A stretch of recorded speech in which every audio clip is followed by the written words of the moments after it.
All right, hopefully you guys can hear me. We're going to get started. YouTube's showing me. Yeah, I'll explain the newest unlock. I didn't catch it when, let me change this thing so you can see me.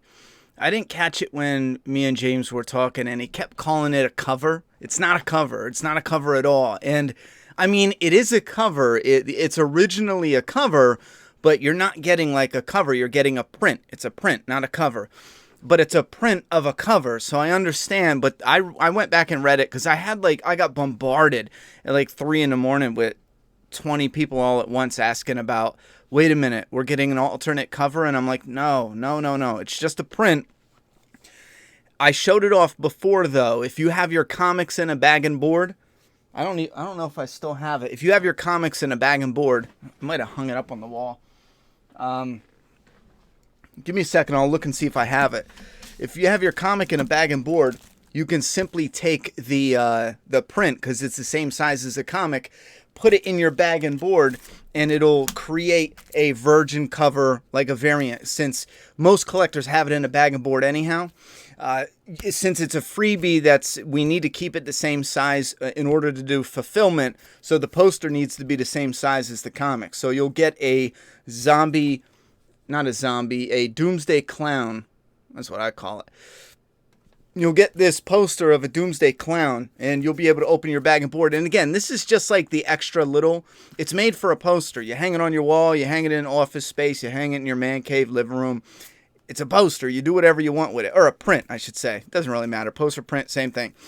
And then or if you want to, this is something that I do that I friggin' love, and that's where the idea came from, to make it the same size as a comic. Because if it was an inch bigger, it'd be stupid, because I hate that. You can't do it.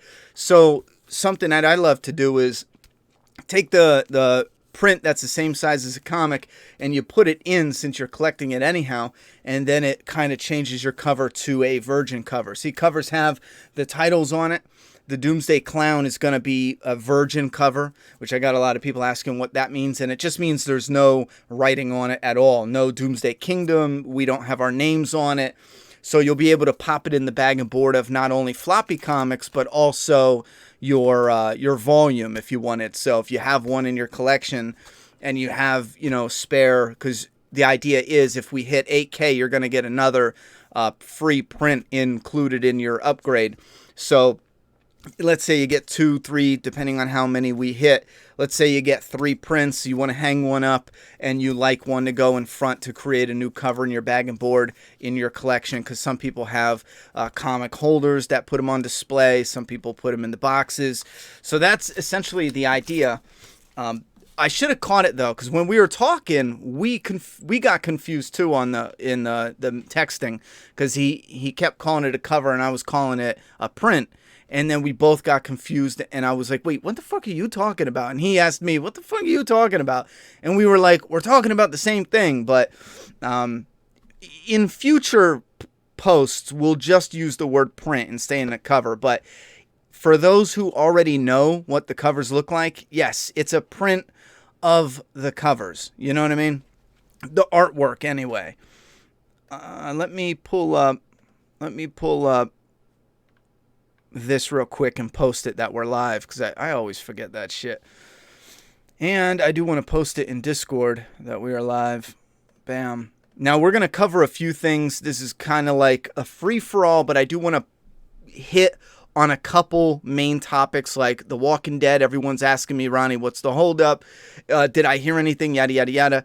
And yes, I know what the holdup is, and I don't even have inside sources for this, but I know what the holdup is.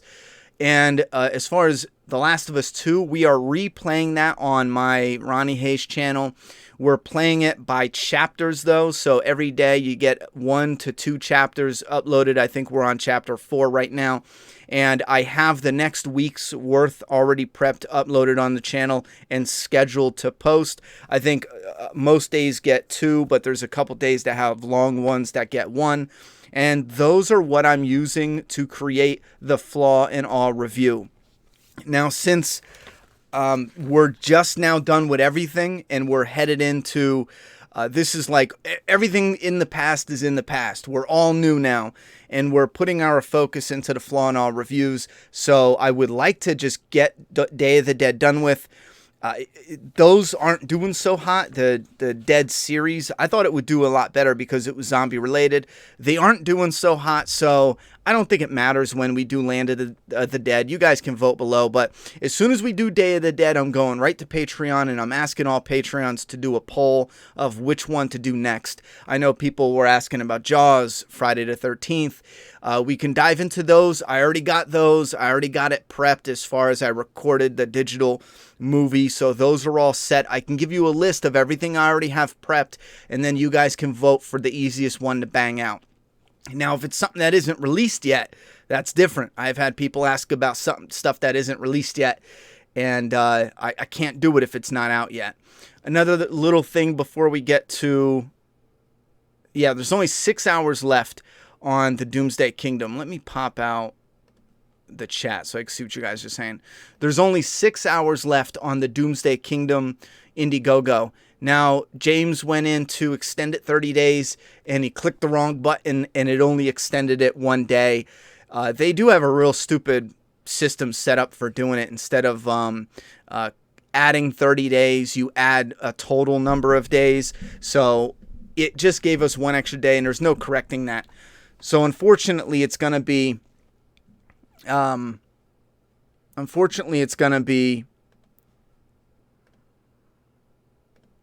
me pull up the chat. You guys can see some chat on screen. Am I going to cover anything? Unfortunately, we're not going to extend the campaign 30 more days. If IndieGoGo hurried up, because we hit them up 2 days ago and we said, can we correct this? And they didn't respond to us at all. I get it, though. If you're a high campaign, 100,000 or more, they'll hit you back. If you're a small campaign, forget about it. It is what it is. But it would be nice if they can fix it on their end. And then that way we can have it up for another. If we had it up for another 30 days, we'd hit 10K easy, without a doubt. I still think we can hit 10K when it's in demand. Now, because we are purchasing things in bulk, we will likely have all the upgrades. The idea is if we hit 8,000, you guys get another free print. 85, 9, 95, and then we'll do something special for 10K, and you guys will all get that. And we have a limited print run where we're going to set a number for the total that we're printing for all of it.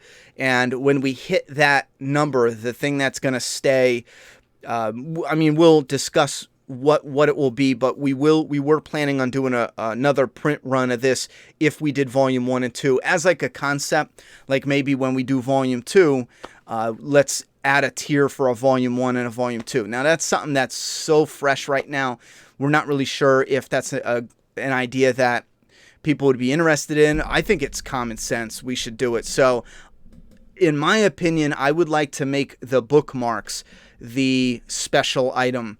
They look special. They got that gold foil on them. So we make those the special item where anyone who gets in on the first round or so, the first limit for how many bookmarks. Let's say, for an example, we print 500.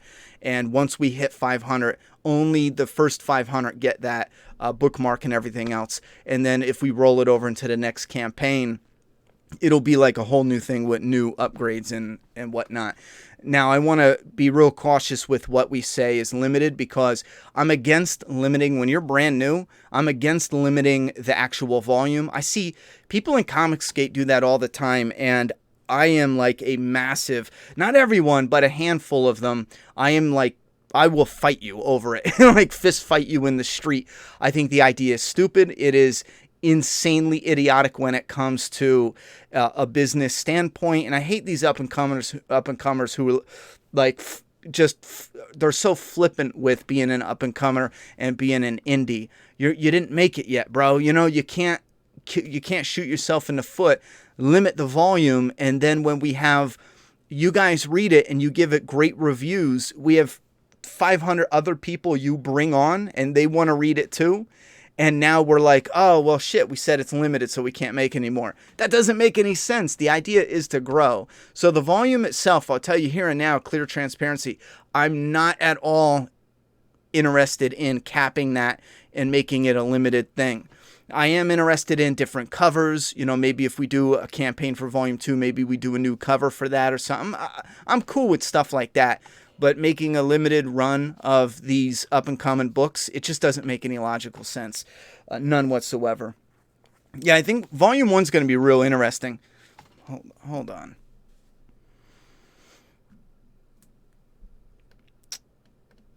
Oh, shit. Hit the wrong button.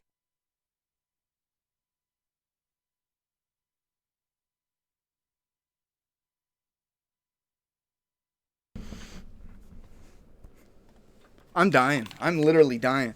It's 100 degrees in here. The way this apartment is set up, the back room here has been 1,000 degrees all friggin' day. So yeah, we're almost at 8K. And if you are interested, jump in now. Like I said, we just jumped up some, so we should be hitting 79 soon, which is fantastic. We put up a goal of 5K to be for real, like a for real goal, no bullshit. Let me jump into comments. Let me answer The Walking Dead and get that out of the way, and then we'll... So what's the holdup with The Walking Dead? What's taken so long? We know they're actually in the editing phase, getting that knocked out in LA, I believe it is. You could put corrections in the comments. It really doesn't matter if they're editing in LA or France. Who cares? As long as we know they're editing. They're waiting for The World Beyond. Now, to clarify, you don't sit down and edit an entire series of a show, all 16 episodes in one go. The way The Walking Dead show does it, they film a certain number of episodes, and then let's say they're on episode 6 filming, and this is a loose example, it might be a little bit different, but they're on 6, and they have other people when it comes to sound effects, CGI. They're all the way working back on episode 1. And I wouldn't imagine it's so clean cut where everyone's only working on 1. They could be working on sound for 2 and 3 for particular things, especially if the scene spills over or the environment spills over.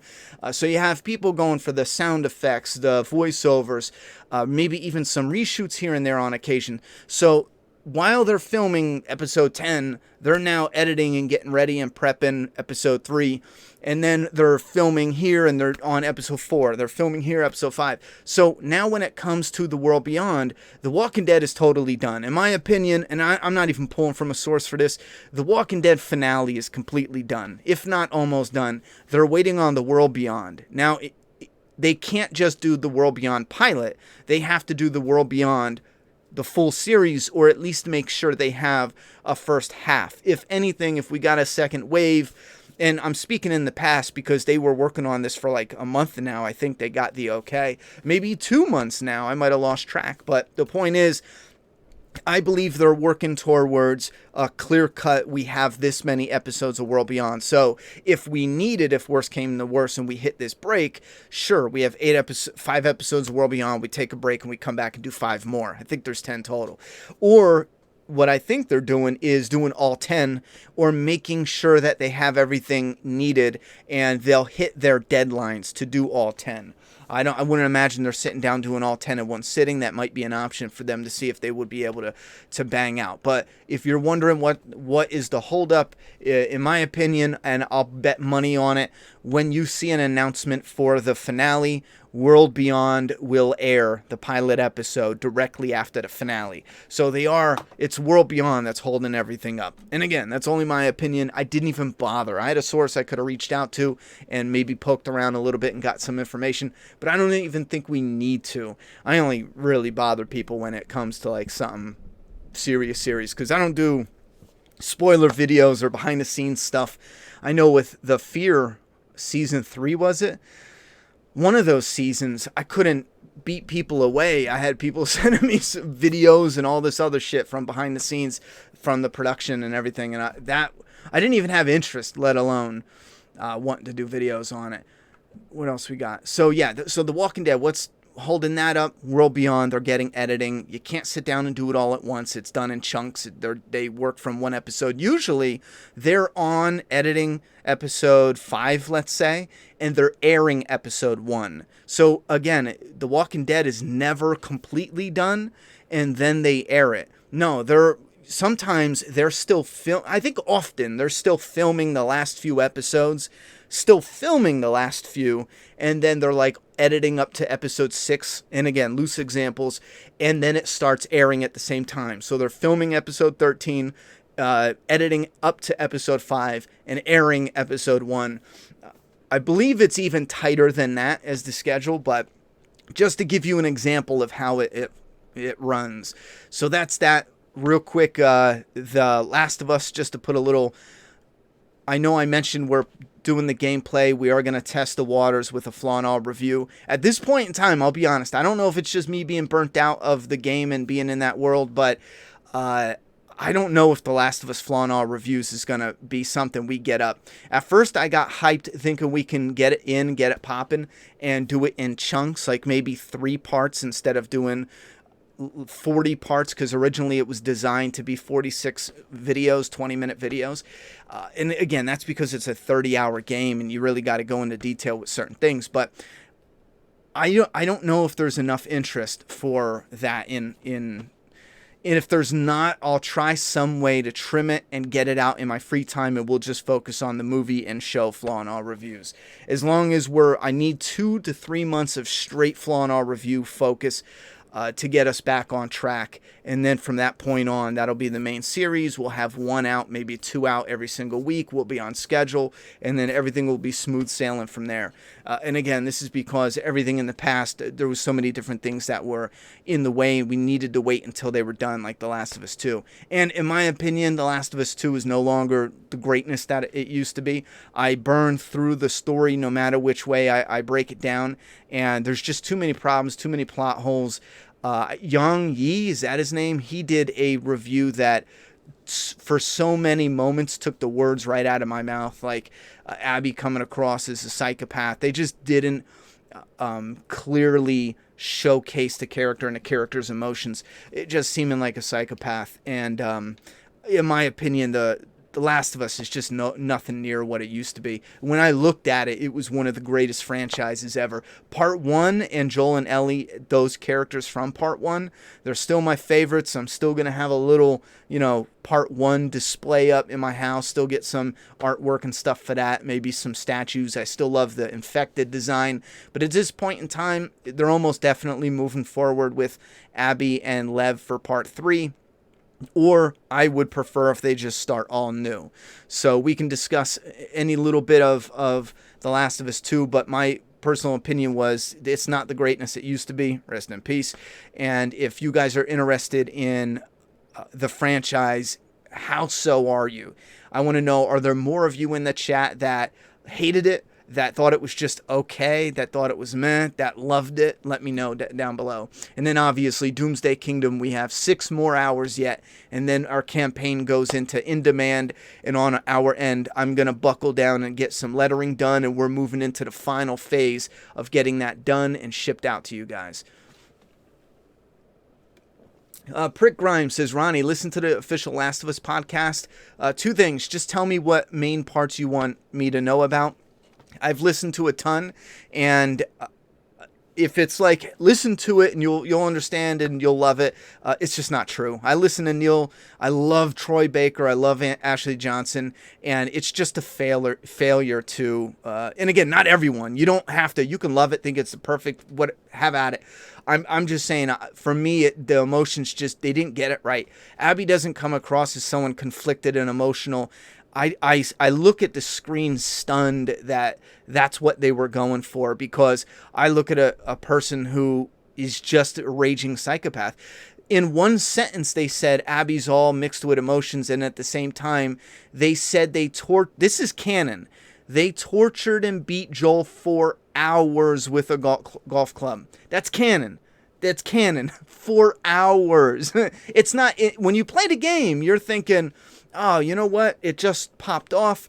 Whack, whack, whack. Ellie comes in and yep. No. It's ours. That's why it's all like blood splatter and yada, yada, yada. That's why she takes her coat off because she's sweating in a mess. It's so ridiculous. It's like, okay, that's a psychopath. And I know people are comparing it. People take cheap shots. Joel was a bad guy, so he got what he deserved. What do you think Ellie is, bruh? You know? I killed so many people getting to Abby and her friends. What do you think Ellie is? She's a bad guy now. What do you think Abby is? She's a bad guy now. Everyone says they morally gray, but I don't know what crack y'all are smoking. They're all bad guys now. I mean, they're all bad guys now. Which, for me, that's not the part that bothers me. I love stories about bad guys. I love stories about people that are morally gray. I fucking love it, you know? I love depression porn. When it comes to sad stories, my all-time favorite as a kid was Legends of the Falls. This is, and I will admit, this should be right, it should hit my G-spot, so to speak, you know? It doesn't because it feels like I wasted my time. You know what I mean? For the engagement in the story. Playing in that world, in that atmosphere was like, whoo, dream come true. But the actual characters in the story, by the end of it, I just was like, yeah, this wasted my time. Why'd you make your game a message? If Ellie goes to Jackson and someone walks up and shoots baby JJ in the face, is Ellie gonna go, oh, I learned forgiveness now. That's okay. Be on your way. No, she's gonna stab him in the throat.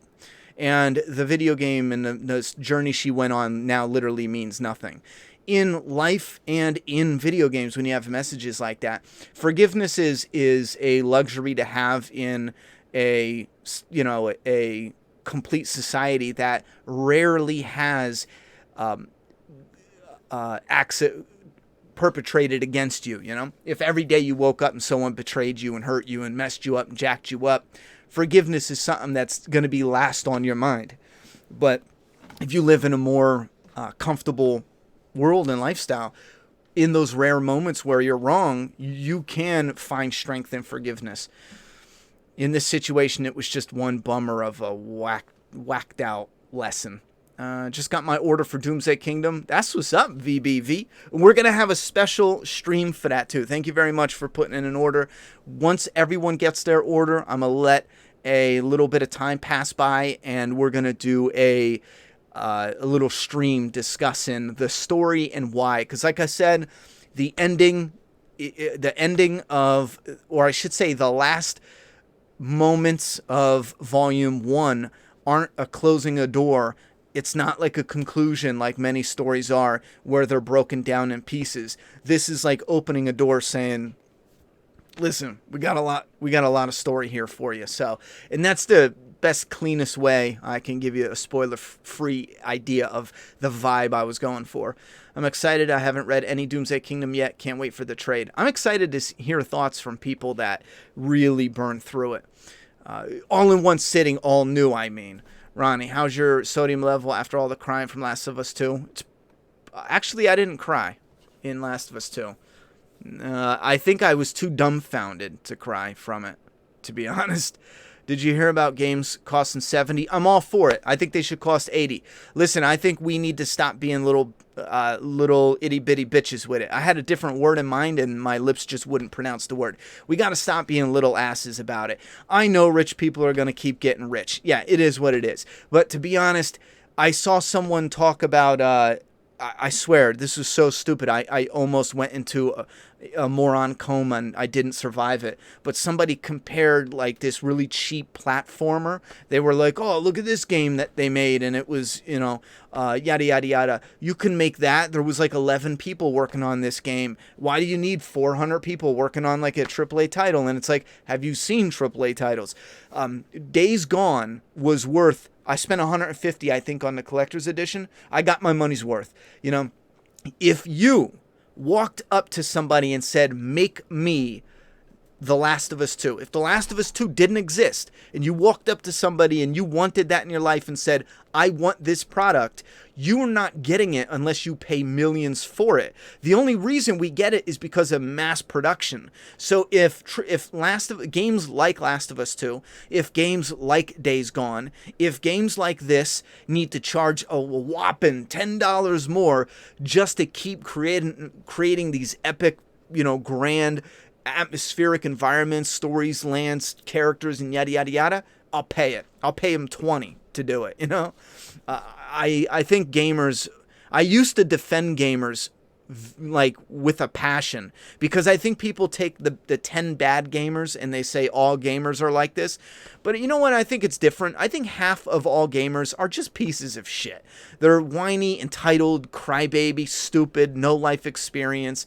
They're just fucking idiots. And that's half of them. The rest of them, I'm with you. I'm kicking it with you. I love y'all. The other half, fuck off. Just fuck off, man. Yeah, my house heat has been brutal. Big slider at the front door. Ouch. Boiling you, huh? Ronnie, you ever seen the YouTube channel called Dead Meat? Yes, he does content called Kill Counts. They're sick. Yes, I definitely seen his channel. When I was, if you look at Dawn of the Dead, my video, I was watching a bunch of Dead Meats while doing Dawn of the Dead. It was like right when I found his content, and I was just absorbing them.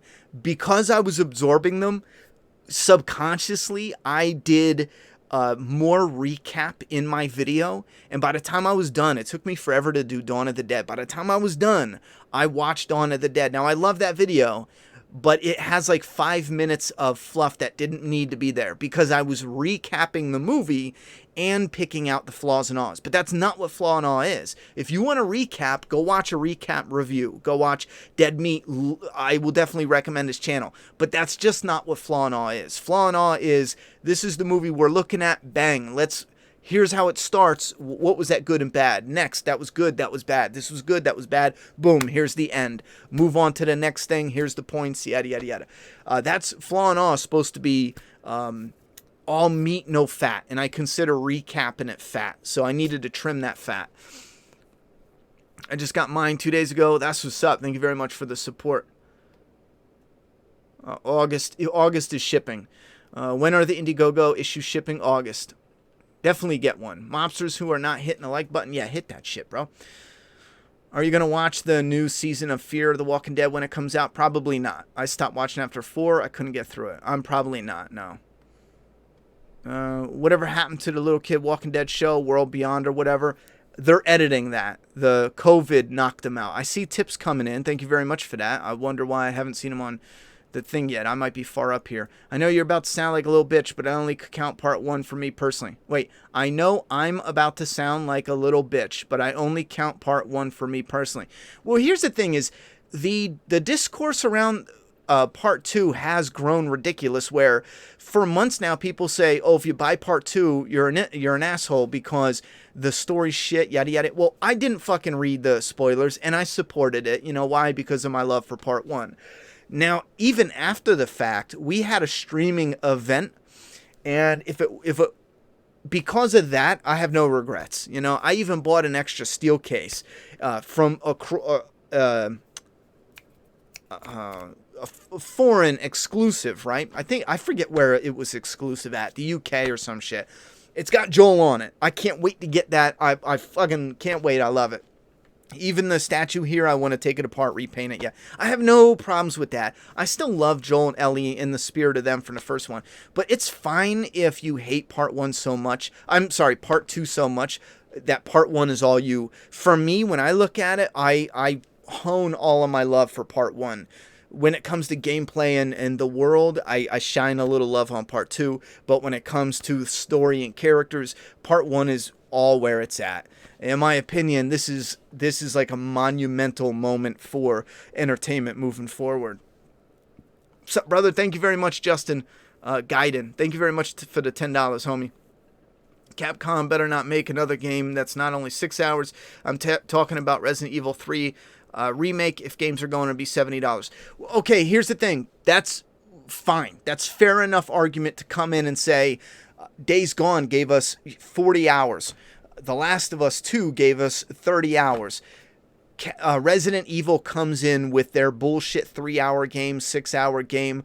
Those are not worth $70 for a lot of people, so wait. fine, wait.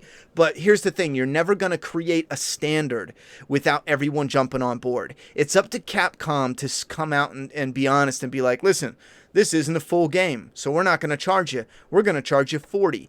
Because they're not honest, don't give them money anymore. We are in control. So they can put whatever fucking price they want on it. Don't pay that until it comes time for whatever price drop that that fits you. Like for Resident Evil, if Capcom comes out with Resident Evil fucking 18, whatever they're at, wait until it's on sale. Done. That's it. That's all I'm going to do. Dan Ragoon with a $5 dono. Stopping on my break. I ordered my copy a while back. Now can't wait to read it. That's what's up. Thank you very much, homie. I'm hyped to see the comments and unboxings. Look at that. We're $5 away from 7,900. I'm pretty confident we're going to crack 8 before it ends, 8K. And then from that point on, we have 2,000. I know if we get to 18, let's say if we get to 7,950, a little bit close, I'll tell you what the next little upgrade is at 8K. Because keep in mind, you're getting another little something at 8, 85, 9, and 95. Have you seen The Boys Season 2 trailer? No, I haven't watched that. Do you think you'll ever resupply issues 1 to 4? Yes, we will. As soon as we get cracking on this, COVID shut down our number one printer that we use for 1 to 3. But as soon as we get cracking on this, close it down, get into the lettering, we're going to put out the digital of issue 5. We're looking into our restock options. We're probably going to be able to restock issue 4 for now. And then when the other printer opens up, we're going to go ahead. We're just going to max out the other printer and then be totally done with them. So hopefully in a little bit, again, all that restock shit was out of our hands because of the printers not being able to give us anything. Do you think the Walking Dead core fan base gave up on the show? I'm barely hanging on. I think a good chunk of them did, yeah. I feel like expectation almost always leads to disappointment, meaning everyone loves part 1 because we had just about no expectations on it. I don't fall for that bullshit. We loved part 1 because it had great story, great characters, great character interactions. And even the story itself is painfully simple. The story for part 2, I'm blown away by reviewers, that have been reviewing video games for so long. I don't know if they watch movies or TV shows, but the story for part 2 is even more painfully simple and simplified. The only reason that some people are like, what does this mean? Is because they put this ambiguous bullshit in there, like leaving the guitar. Even Neil Druckmann said, I'm still unpacking what that means. You fucking wrote it. What do you mean you're still unpacking what it means? You wrote it, And I get what they're doing. There's a few writers that write like this. It's a style where they'll do something like they'll start out with the moth on the guitar. They'll end with the moth on the guitar. And they'll have this thing where the viewer could say, you know what, this means she's finally laying them the rest, and moving on with her life, going to Jackson, getting Dina. She learned her lesson. She's going after what she loves because Joel gave her the strength to go after it, to fight her biggest fear, never being alone. So you take these positive yada yada yada. Sure, we could sit here all day fingering ourselves, coming up with all this symbolic hoopla around it. The point is the characters, and this is objectively at this point, you can love part 2, you can hate part 2. Even with part 1 objectively was solid when it came to the fan base. Part 2, objectively, there's a chunk of fans that were just, ugh. And expectations, I know it sounds like, oh, you know what? It's just because of expectations. That's a cop-out. Because that's a two-sided blade. Sure, fans are going to have some expectations. I barely had any. All I had was, oh my god, 2 characters I love, infected types I love. You could give me anything. Just advance their storyline in some meaningful way. And like I said before, just give us a few more hours with Joel. Cinched it. Recently, I was even thinking about an idea where I was like, bro, fuck. we're not even going to cover it because I know we're going to have some people who love part 2 that are like, no, that's dumb. We shouldn't do this. But one day I'll talk about it because I thought immediately we'll fall in love with Dina. You could still have Joel on the outs. It is my version of having Kat be the one who gets killed. But I was putting that imagery in my head and I was like, bro, that would flow so fucking nice, because part of the problem is a lot of fans just didn't connect with Dina. I get why some do. For me, it was like, she didn't annoy me. She was cool in some moments, but she doesn't really do much for me. But imagine Dina being the one to shoot through the window when Abby's going for her final hurrah.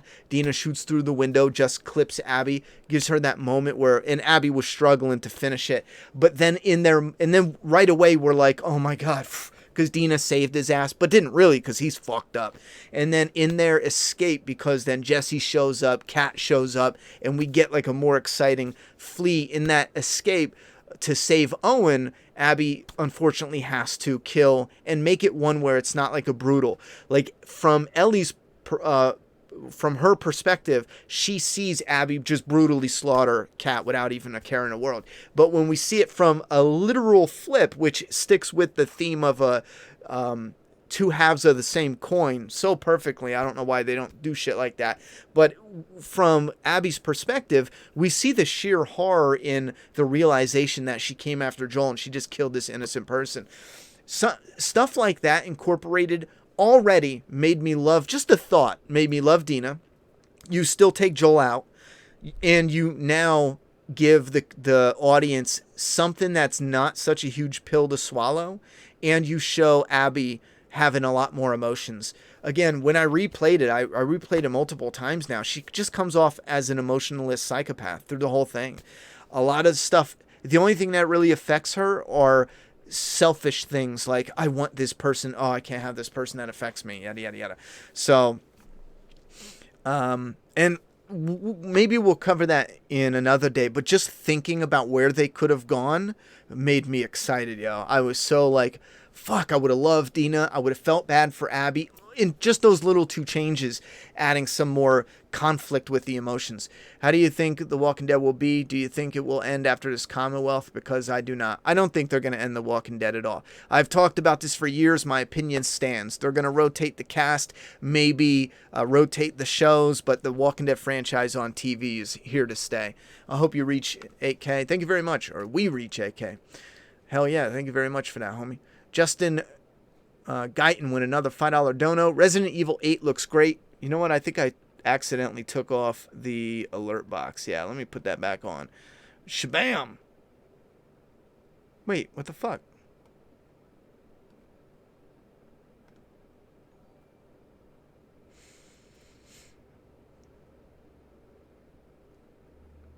That's weird.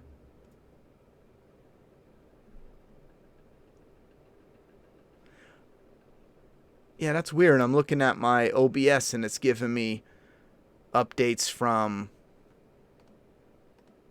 5 days ago. Where's the new shit?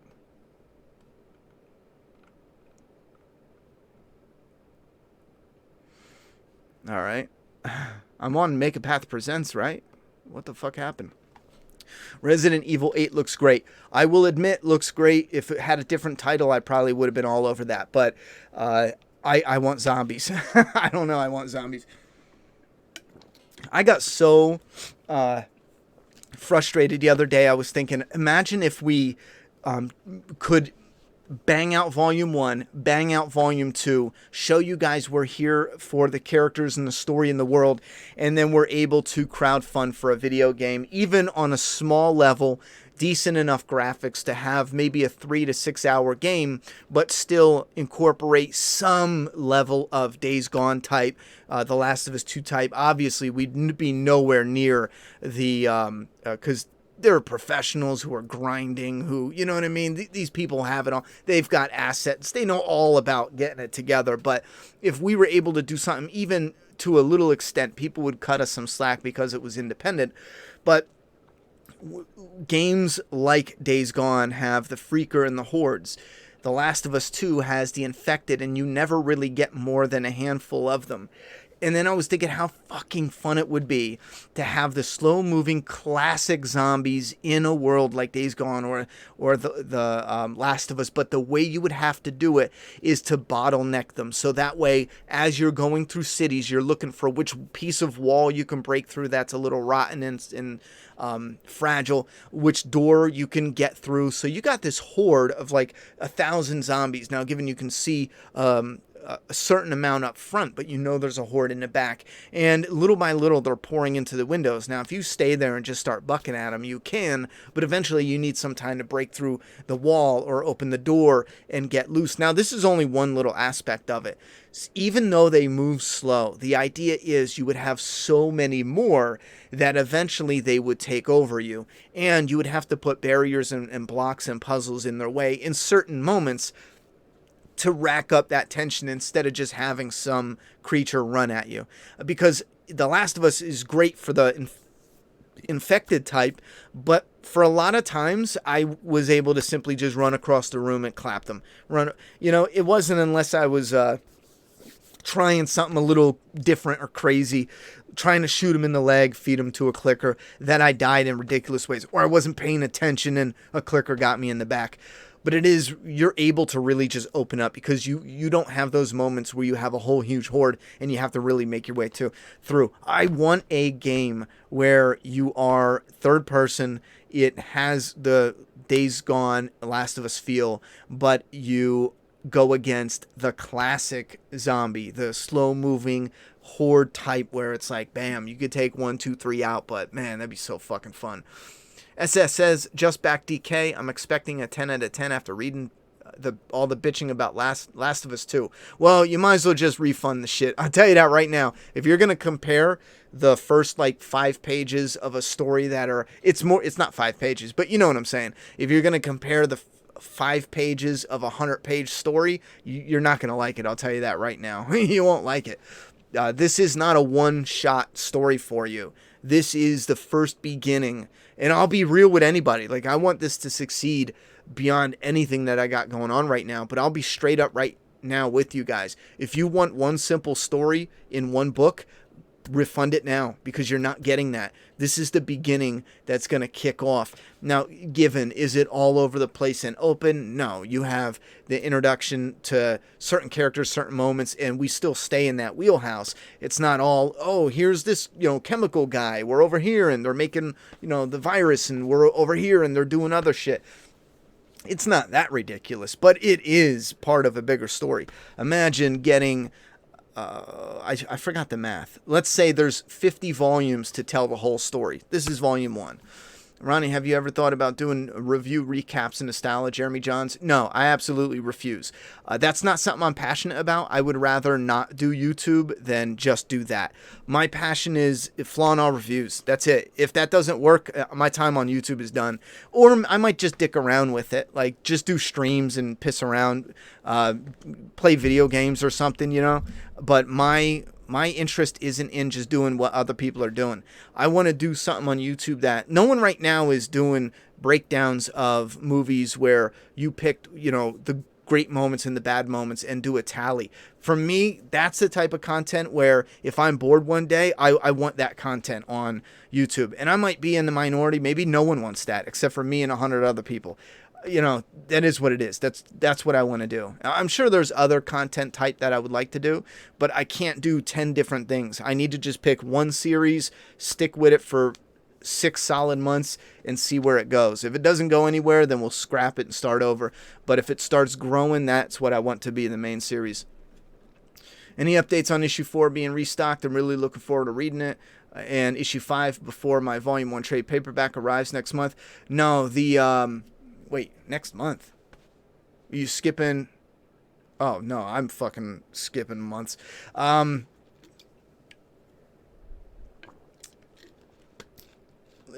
can't give you an exact time for the restock for Volume 4, but I will let you know we should have a definite announcement. Give us a week or two. We should have a definite announcement for a restock on 4. What do you think about the whispers on screen? I can't help but cringe every time I see them, and it was my favorite arc in the comics. Almost all they do is run with knives. Some of it is ridiculous. Yeah, some of it is ridiculous. It's like you got this whisper and then they just, give away their shit in a weird way instead of being, mostly, I don't know. It just didn't work as much as I wanted it to be. Not as dark as gritty. I didn't hate it, you know what I mean? But yeah, it just overall, now that it's pretty much said and done, it just didn't hit as much. I was trying to think about that, man. Like, what was different? And The Walking Dead seasons 1 and then going into 2, it felt like a world. They felt like characters, It was a show. It was like a movie, more or less. It was very cinematic, but it felt like you were in that world. By the time we got to Walking Dead season 10, 6, 7, 8, 9, 10, it feels like a TV show. Yeah, and I can't shake that feeling. And I don't know how else to put it into words, but it feels like a TV show. And I know it's like, well, duh, it is a TV show, but this just really feels like one. What do you think about... Okay, I already did that one. It doesn't make sense to buy a game for over $50 just to return it in a week or two for 15 store credit. That's your problem. I don't know what to tell you. Don't buy the game for $50, brother. Buy it when it's on sale.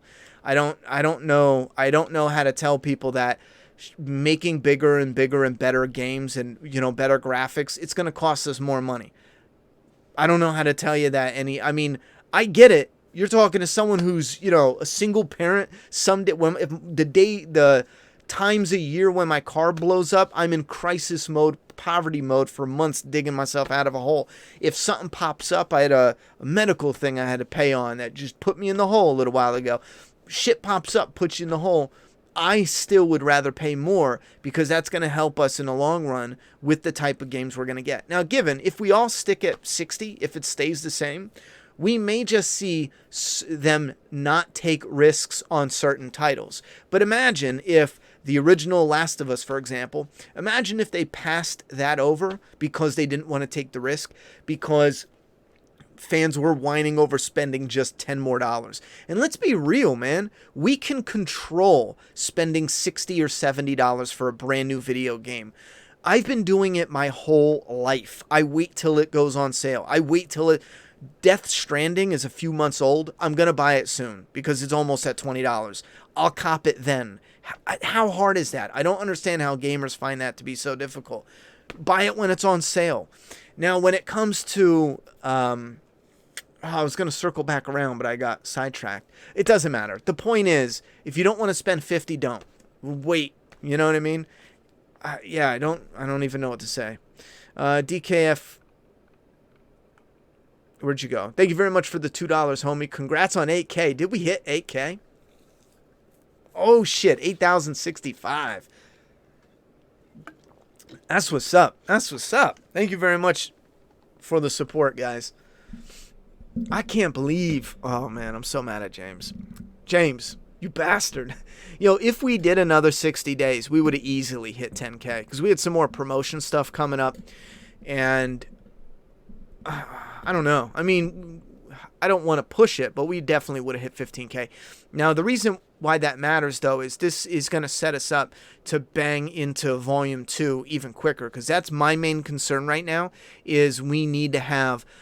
Every volume is 5 issues. We need to have another volume in 6 months. We have to.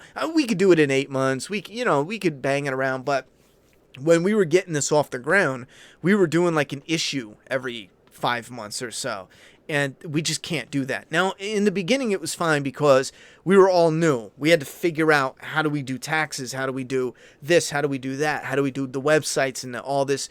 Let's get in contact with printers, and we got to test printers, and we got to get samples. So it was fine, but now that we're rocking and rolling, we got to get right into it and bang it out. That's a really good point about expectations. I didn't love Abby, but by the end of it, I didn't want Ellie to kill her. I can see people that wanted Abby to die. I could see people that don't want... I can see people that want it all, right? My expectations, my personal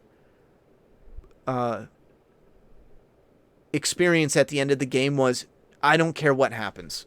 Whatever happens with this beef, I just don't care. Because nothing's going to make up for the waste early on in the game.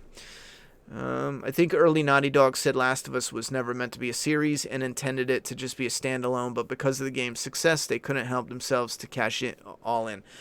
Well, here's the problem. They're lying to you because they had Abby all mapped out in Left Behind. If you go back and listen to an interview with the girl that did the voiceover, the voice acting for Abby, she was approached and they talked about Abby. Neil Druckmann and Laura Bailey, I think is her name. And don't send her hate, by the way. And it's so fucking stupid. I never even thought about the voice actress, not one bit, when I was looking at Abby's ugly mug. Not one bit. And then you get people who are like, I'm going to go hunt down the voice actress and cuss her out. It's a job. Who fucking cares, you know? But she was approached when they were making Left Behind. So all this, Naughty Dog didn't know what was coming up. They didn't expect it. I'm sorry, but I think they're lying to you. If you got it from them, they're so full of shit.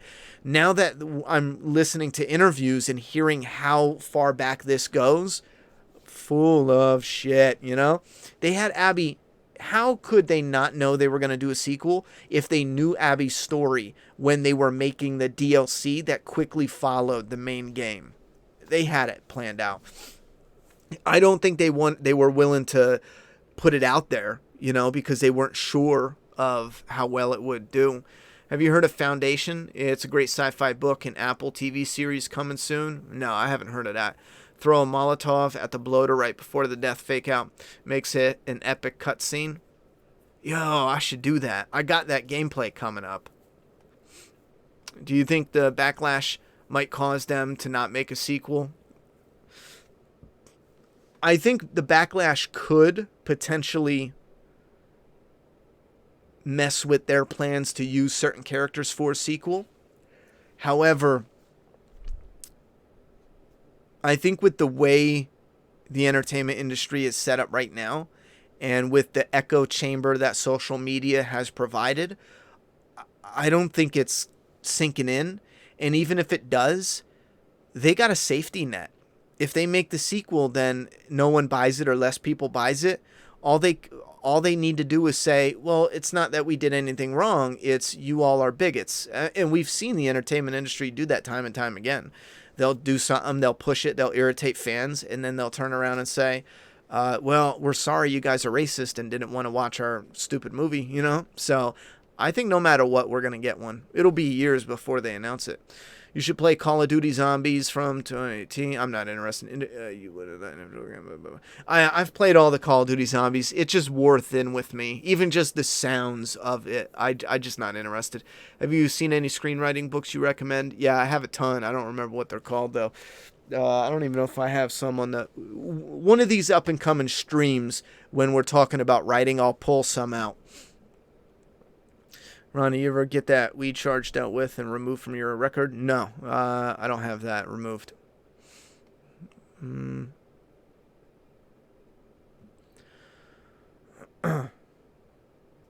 over The Last of Us. Move over The Last of Us. I'm waiting on Ghost of Tsushima. You know what's funny?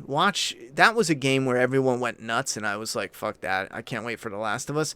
But watch that game come out. Do you guys want me to play that game and pop it on? I don't know if we're going to do long game streams. I don't know. The streams, I'm not really sure. I think I might just do like 30-minute gameplay things and post those up and see how well they go. And again, we probably will do it on the Ronnie Hayes channel. So if you're interested, I'm already putting up the second replay of The Last of Us over there. I'm playing it on Survivor, and I'm playing it with the eye to review every chapter. So we are testing out some of the animations and dying. I found this grocery bag in a recent playthrough that's just floating around in, I think it's the Capitol Hill chapter, but it's only in that chapter that I found it so far. But yeah, watch Ghost of Tsushima be the thing. Sell it on eBay or rent it. Come on, man, just keep the game, play it again later. Games are expensive to make for the creators.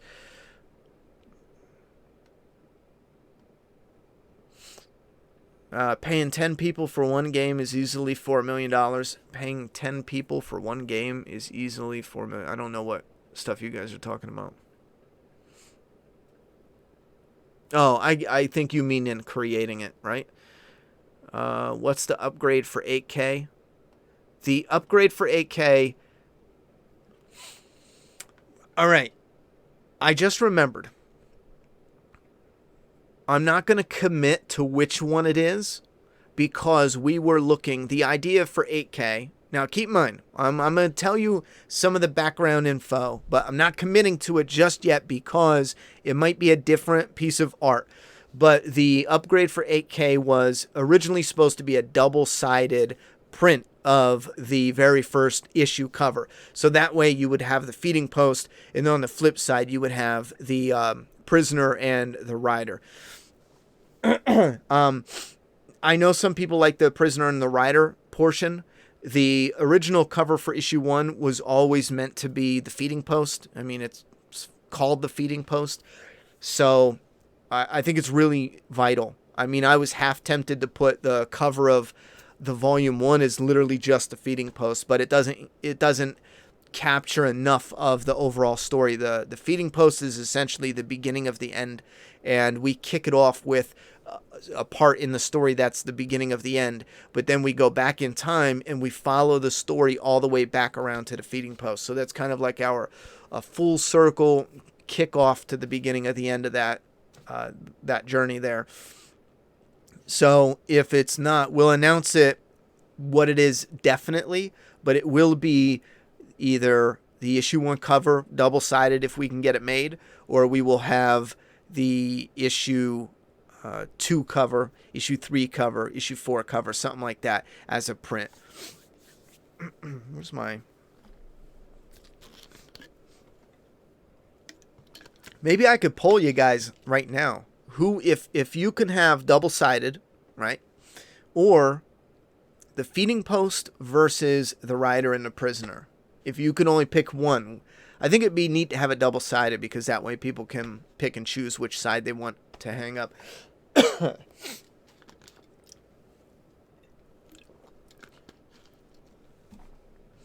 XL said, personally, I always get the digital edition for $100. I stopped buying discs over 6 years ago. There isn't a reason to buy discs when you still have to download the discs to go digital. XL,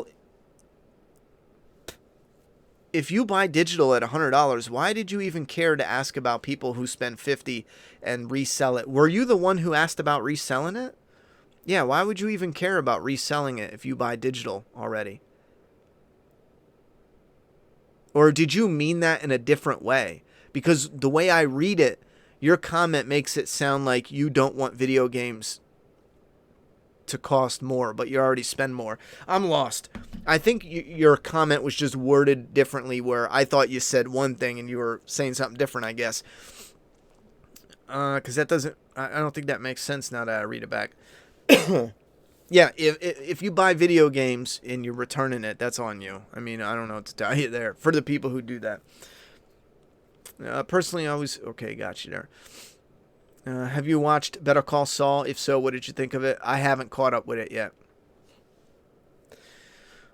Ronnie, the floating bag is probably an American Beauty reference. It's either an American Beauty reference or it is... American Beauty's not the first thing to use the floating bag. The American Beauty actually used the real footage of... I forget what it was, but I remember it was all over the news. Everyone was playing this videotape of this bag that was just dancing. You can look it up. I'm sure there's old news articles about it. But American Beauty ripped that off. They just bought the rights to use the real life footage and put it in their show. And I think they had one of the kids record it, or they just recorded their own version of it. I forget which it is. But American Beauty wasn't the it wasn't the origin of the bag. That was on the news for something. But now I don't know if they were pointing at American Beauty or if they were pointing at something else. Like the origin of the bag. Someone look up the origin. Yo, 8K. This is a roaring success. I count it as one. Considering my main goal was just hitting 5K. Hitting double than that would be awesome. How far, in your opinion, is too far or too forced when it comes to heavy leftists taking over entertainment? Laugh Out Loud 2 seemed, I like that, to annoyingly have quite a lot to it. Well, the left is interested in. We've had this conversation on stream. The left is interested in entertainment, heavily interested. That's why we see a lot of their stuff in it, you know. And how far is too much for anything? And we're talking about anybody's crap put in. When it starts interfering with the story, that's where. That's why, in my personal opinion, I believe the part 2, and that's why I said this is, for me, this is like a historic moment, because this is like the greatest sacrifice to a huge character. Was saying, oh, look at this. Here's a character that needed to go because of his gender and his color and his sexuality. Being a man, being straight, being white, those are 3 things that Neil Druckmann needed to get rid of. And again, I think it's stupid too. Don't ask me why. I think it's fucking stupid, but it is.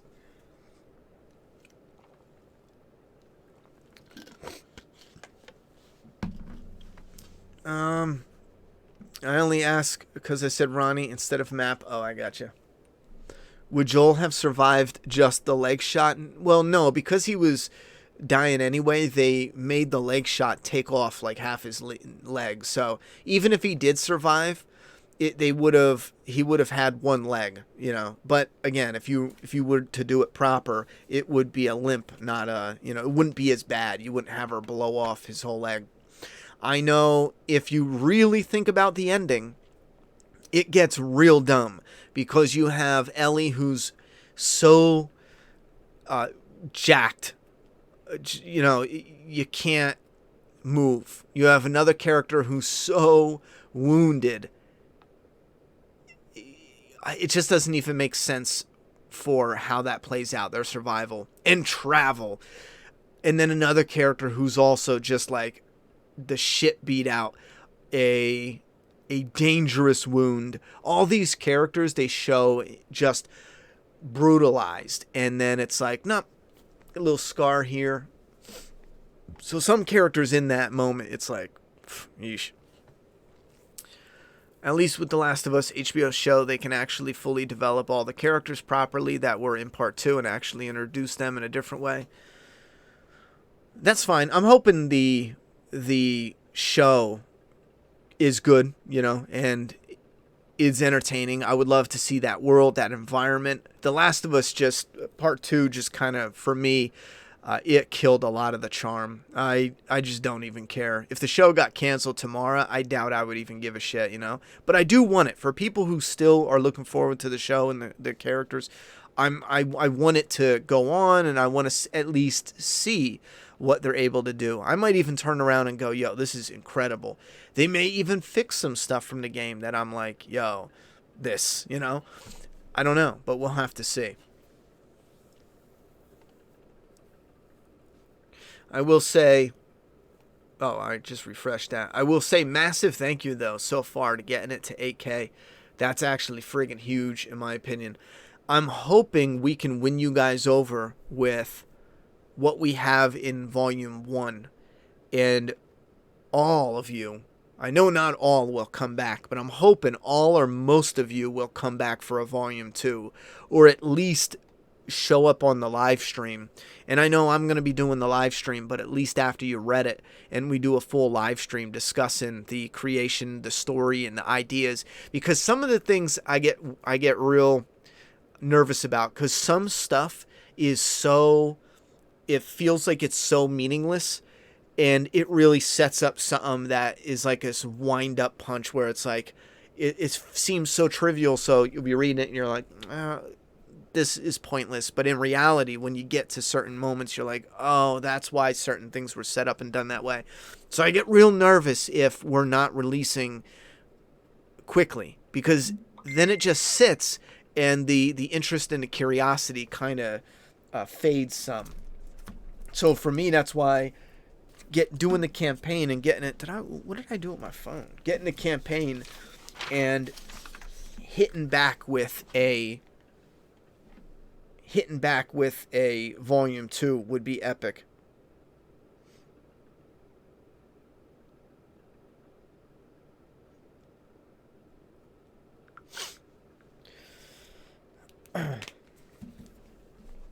But you guys can even say if something didn't work for you, or maybe because I know one person did message me and they wanted more answers, and I did let them know, like, listen, it's not like we put questions in certain moments, like how the society's breaking down and you'll see some weird things. You're going to get clear answers for, I can tell you, without getting into spoilers, you'll see a surprise moment of violence. You'll see a surprise, like, mass, moment of violence, or a moment of, like, a mass massacre, so to speak. I just thought about it. There was like 2 of them that you could think about it like that. You will definitely get filled in on. This is the one I thought of when I was like, that's not the one I was talking about, but right when I went to say like a mass massacre. But you will get an understanding of this more. I mean, when you read the book, you know what's going on with Volume 1. It's not like, oh, what's this scene? It's a total. It's not explained. But it'll flesh it out more, and you'll get more of an understanding of what popped off. With some of the other stuff coming up, you're going to get another understanding more of just some of the backstory that's popping off with them. Instead of slowing the story down, because at first we knew we were going to release one issue, one floppy, that's 20 pages. Instead of just putting that out and fleshing it out with all these things that were just adding to the details, let's say the extra finer details, I was looking at ways where it's incorporated into the story, but it needs to keep it as chaos. If you encounter something in the story, especially early on, you're going through with Tristan and Katie, and the neighborhood is breaking down in front of you. But if I, as the writer, stood back and said, okay, it's breaking down, and this is like, let's just say this is some landlord that just lost his shit and started, killing his tenants. This is not in it. I'm giving you an example. And Tristan and Katie just saw part of it. And then instead of explaining all that, it's done in a way where we see it from a mysterious angle, or an angle that has some mystery to it. But the reason is, it's not about the mystery. It's about the chaos. It's about explaining it alleviates some of that chaos. So when you head out and you see a person running that's on fire, and you see people breaking in a shop, and people stealing bikes off a rack, or people burning a cop car, you don't need to know the backstory of why they're burning the cop car, at least for some of it, not yet. And the reason is once you explain that, this person is breaking in for, because they said, fuck it, we got to evacuate, so we're breaking in to steal this. Once you start explaining that, you take away the chaos aspect of the city. The main focus is the chaos, but some of the beats that go into explaining some of the chaos come back around in interesting ways. Like, you might get to a moment where something violent and chaotic just literally pops off in front of you. And you'll be expecting, okay, well, it's either going to be left a total mystery, which I agree with you, would suck because it's kind of interesting and dark and like demented. However, when you think about it, you're like, okay, we're going to come back around and we'll see that. But it's sneakily done where it's like but you're not going to discover it with Tristan again, And again, that's the stuff that I really have fun with, because I'm hoping some of you will have a little bit more patience to say, I'll wait for the explanation for that particular moment to come in volume 2 or 3. But these aren't the big ones. I mean, we have a big what the fuck that is answered in volume 2. And we're not letting you wait so long for these other ones. Some of the minor ones about certain bits of chaos, it's fine to let you wait a few issues for that. Or even to volume 3 to get to a couple moments where it's like, here's the reveal for that. Because it is really smaller things. Megapath presents, have you seen the movie Only the Brave with Josh Brolin? If not, when you get the chance, can you look it up? Only the Brave, bear story. Josh sounds a lot like Joel in the scene. Only the Brave. I like Josh Brolin. I'll be honest, I don't like him for Joel. He could do a great job whatever he does, but for Joel and Ellie, I'm still voting on a new up-and-comer, a name we don't know, a face we don't recognize. I'm still shooting for someone who's new, but I will check it out because I like Josh Brolin. John brought it over. I know because he beat me to it. John brought it over. Do It Live says, please don't confuse the left with entertainment police. The left is more focused on economic and social equality. The two often get conflated. No, I'm not going to... No, we're not doing that. Yes, there are some in the left. I'm not cutting them slack. There are some in the left that deal with bullshit in... I'm not cutting them any slack. Not even a little bit. Not even fucking a tiny bit. You have...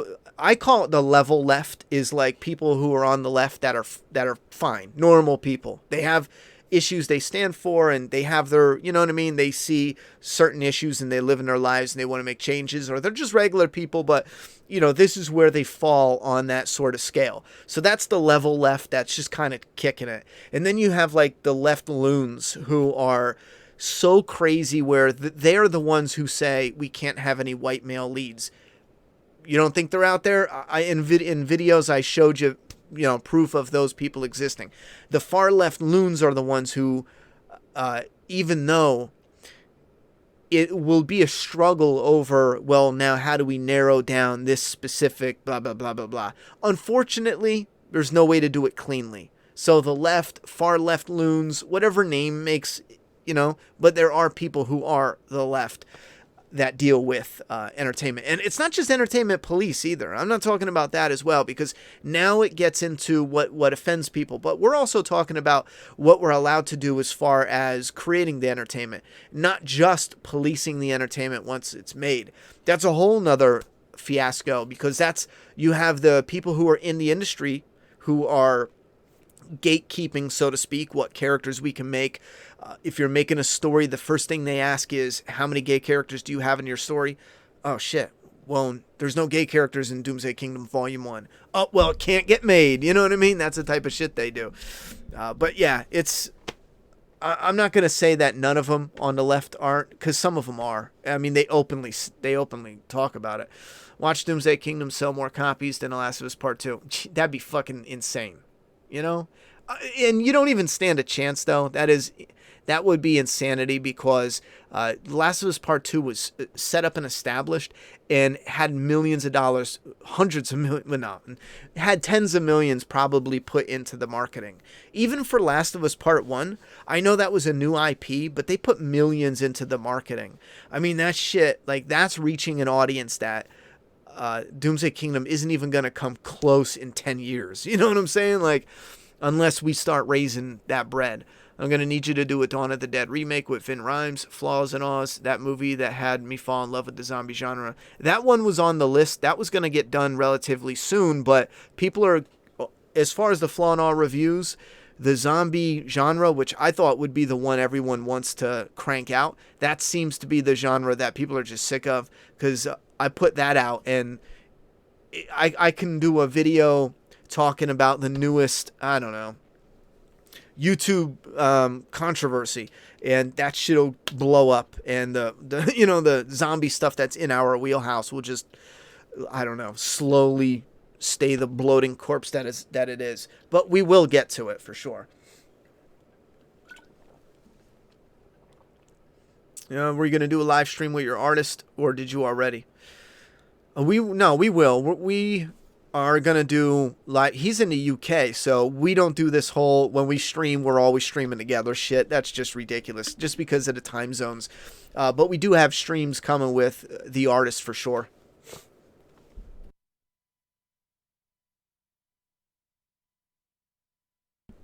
Did I watch The Mandalorian yet?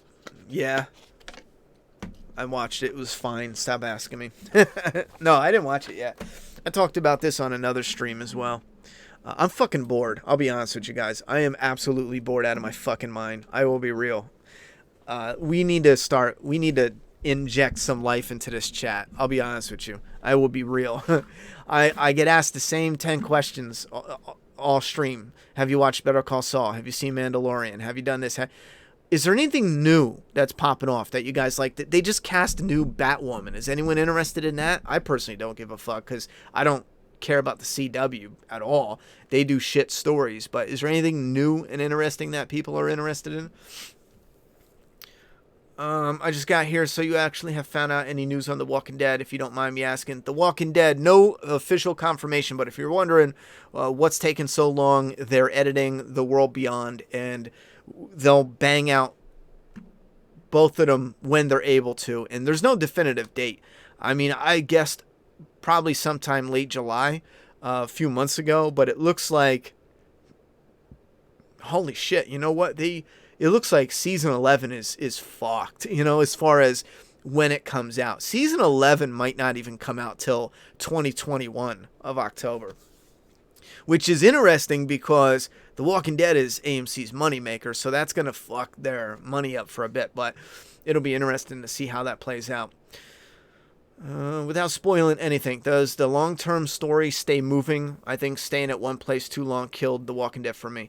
Without spoiling anything, it is nothing at all like The Walking Dead. The Walking Dead was about people surviving, looking for a community.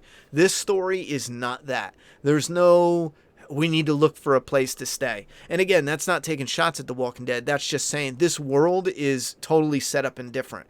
This world is, right now, it's about people, or the first 3 volumes, let's say. It's more like 4, but the core of the first 4 volumes is going to deal with not the sole story, but a big chunk of the background story is people trapped in a quarantine zone that is in the middle of being evacuated. And if you're kind of stuck in there, then you're shit out of luck.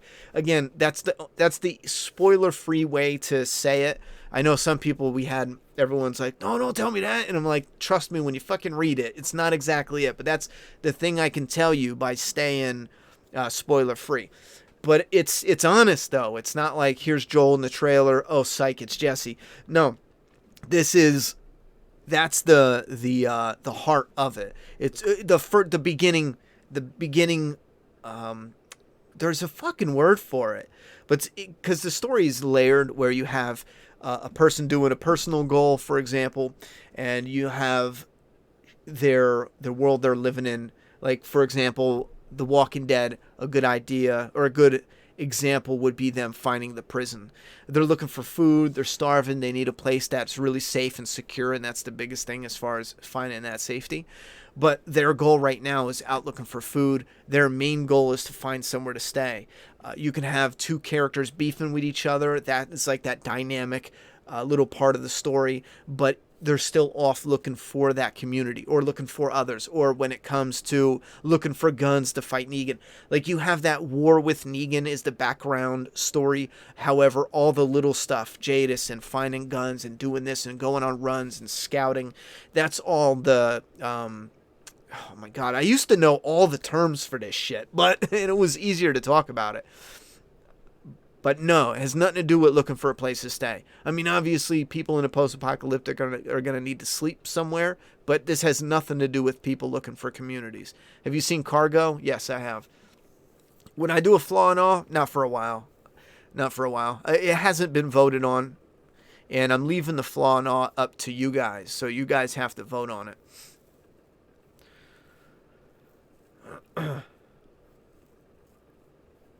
Any plans for bees in the future? For cover bees? Yes, I love issue 3's cover bee, and I'm hoping for more in the future.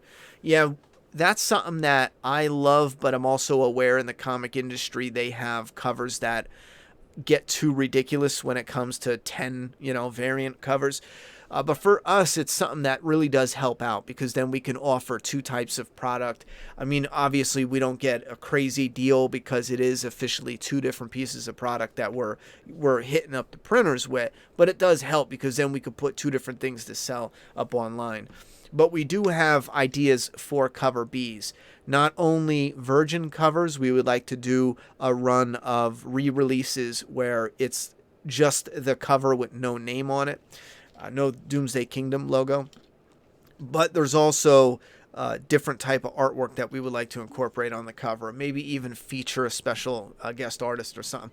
We are going to be looking to hire an inker for Volume 2. We desperately need an inker to help crank it out, because right now James is doing the sketch, ink, and coloring, and having an inker there would help, plow through that process.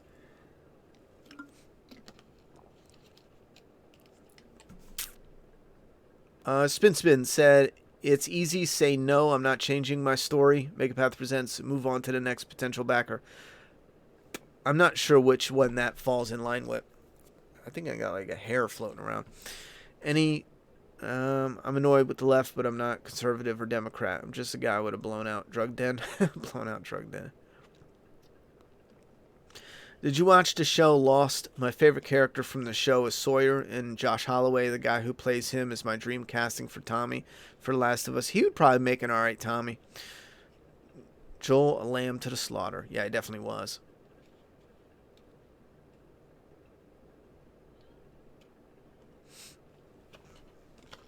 Do I like The Matrix? Yeah.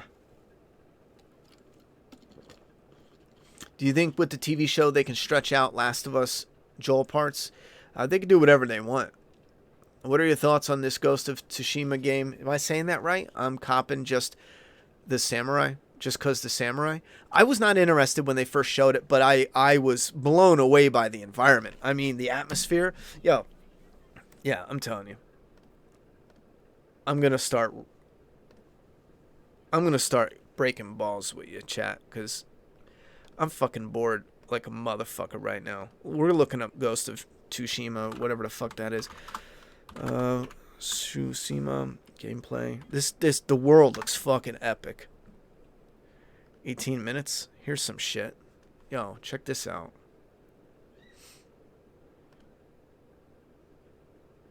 Tsushima?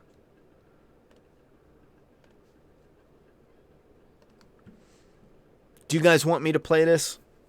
I don't know if I'd stream it. Maybe I'd stream some.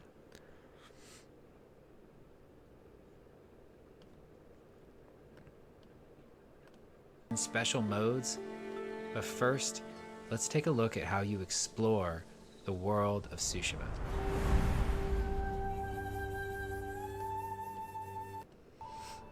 Exploration That's has been at the fucking heart of our gorgeous. world design since the very beginning. But you can't have exploration if you don't have curiosity. So we've continually asked ourselves, how I don't can we like let this the guy's island voice. guide you Hurry to in the speed it most up, bro. thematic and immersive ways possible. How do we bore our audience so much? How do we put them to sleep? Look at the fire in the background. It has beautiful, glistening dark smoke roaring off the blistering blazes. I don't fucking know what I'm saying. Look at him walk through the valley and the wind blows up his butt crack. His hat so gently sways in the breeze. Oh, he jumps like a boss. And he calls his horse. Seen it before. Get on that bitch. Last of Us 2 horse look a little better. This is open world, ain't it? Open world games never look as good, ever. Now, they look good. I said the same thing about Days Gone. I was like, oh my god, that looks nice, though. And look, here, it looks similar to Days Gone, but it just never can get that clarity, that specific look that I love from linear games. But that's fine. I will lose a little bit of some look of that, that look. I don't even know what it is. Undiscovered location. And that's another thing with open world games are all the same with undiscovered locations, side missions, timed missions. I want to make an open world game, but fucking change the game, man. Come up with some radical shit that they aren't doing. What was that? Yo, this might be a great palate cleanser from The Last of Us Part 2.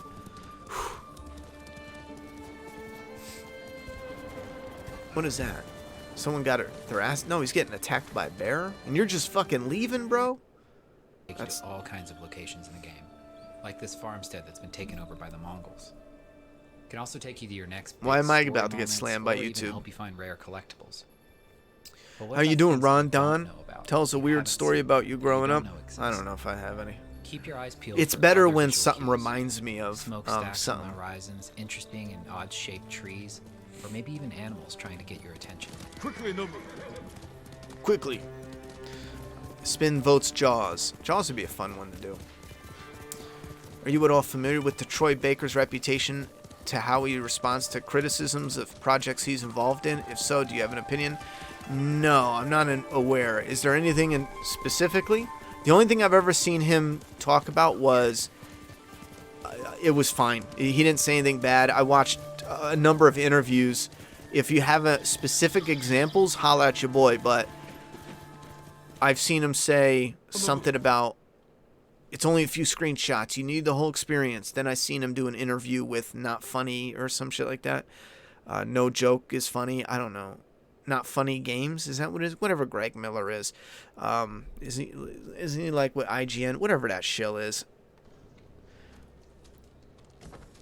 It kind of funny. Never mind, I got it wrong. It should be called not funny. Shill interviewers and shill reviewers are, I swear to God, it's like torture to me listening to them. Everything is monumental, emotional, gut-wrenching, groundbreaking, fucking, what other words am I? Everything is like, you know? And I'm convinced people in entertainment industry also lack, because for most of their life, they're pretending, so they lack so much life experience. Some of them are just straight babies, like fucking pussies. You know what I'm saying? Like, because I've been listening to more and more interviews. Maybe it's just in the voiceover community, but holy fuck, some of them are just like, they can't even talk about anything that will relate to them if it's not real. Keep in mind, not real, but something that's like, it's like, bro, fuck, live life a little, get a backbone. But anything I've seen of Troy Baker so far to date was fine. I've never seen him be a jerk. If you're bored, go more off topic. Laugh out loud. It's always nice to hear you talk in depth about certain ideas you have. Oh, we're going this direction until someone else says something. I'd like to try to give the chat a little bit of, you know, you let me know where we're at. If you don't, I'm going off the fucking rails, you know, because but let's switch gears and check I was fucking bored. And Ronnie, did you hear one of the voice characters of The Last of Us 2 is getting death threats? Yeah, I talked about that on Twitter. That's so dumb. I think people who do that they got issues. Will a meth lab blow up, or is it possible if you could only cause a bad fire? There's a drug house burned next to me. Meth labs can blow up. Fuck yeah, they are flammable as fuck, man.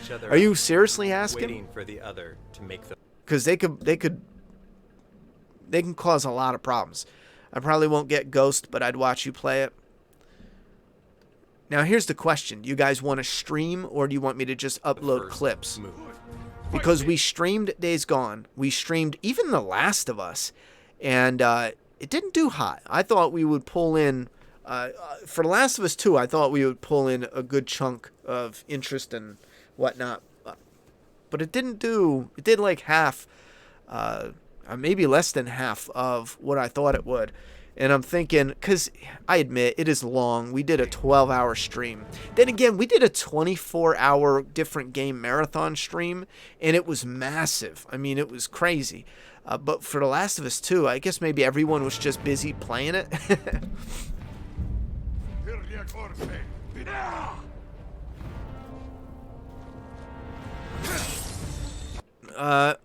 Adrian, Ellie can't infect people by biting them. I don't know where you got that from, but she can't infect people like that. She's not infected. She just, I forget the specific terminology, but yeah, she's not infected like that.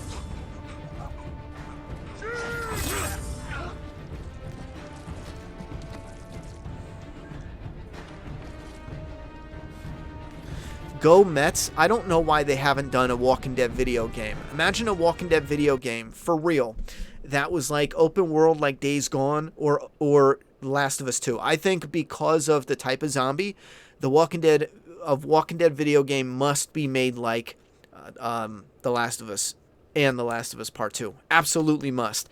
The reason not open world is because it would be too clunky with how slow they move. With linear stories, you can control the amount of zombies and how they interact with you. And what I think is so awesome with The Last of Us, The Walking Dead, that The Last of Us can't do, is when you're racing against a horde, you see the infected just burst through, I guess it's like old sheds and shit. It's supposed to be houses, so they break through the houses. Now, when you have the Walking Dead video game, and you have that slow, you got zombie hands through the boards, you constantly have that in all these little rooms and nook and crannies that you go through, and sometimes they can break open. Even make the game to where you can even pry some open, and it's a luck of the draw when you first play, because you remove these boards, and however many zombies are in there, they come out. That's another thing. You can remove boards, let the zombies come get you. You can run down halls, lock them in other rooms. They can't open doors. That could be a trait of the game. You can lead them, lock them into rooms if you're low on ammo. And then when you go into the areas that were boarded off where the zombies were, you can reload up and loot there. There's so many different cool little avenues that can add to a game with the type of zombie that they have. And again, a big part of it too would be loading up and fighting the shit out of 100, 200 slow-moving zombies that are getting closer and closer, getting in the building, down the hall. Imagine a hallway that's just packed of zombies coming to get you. I don't know how they do the bodies, though, because the bodies would be piling up. That would be cool if the bodies piled up and you would have zombies crawling to get over it. Yo, I'll tell you what, man. If we can grow big enough, we're gonna have a Doomsday Kingdom video game that'll blow your fucking mind. I don't know about story yet, but gameplay would be epic. I would focus on enjoyable fun, crazy cool, beautiful visuals, but really fun and enjoyable gameplay, and interesting, different types of variety, and then do a really simple story so that way we know like people would love it and it's not all convoluted. This looks pretty badass, though. What else we got? Even using fear as a weapon.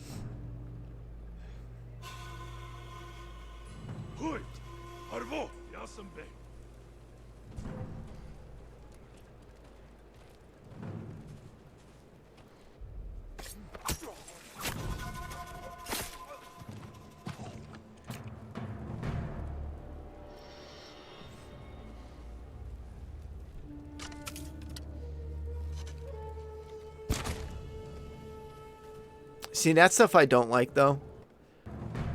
I like the real hits.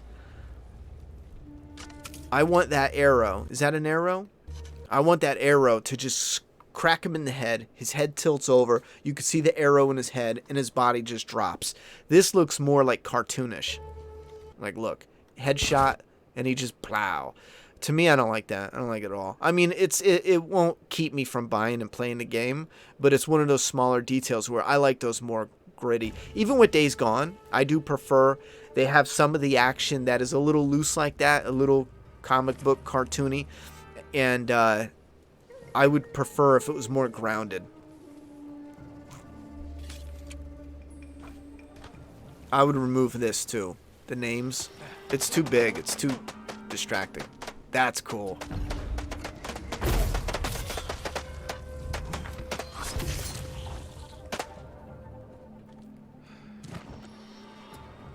I like throwing fireworks. That'd be cool.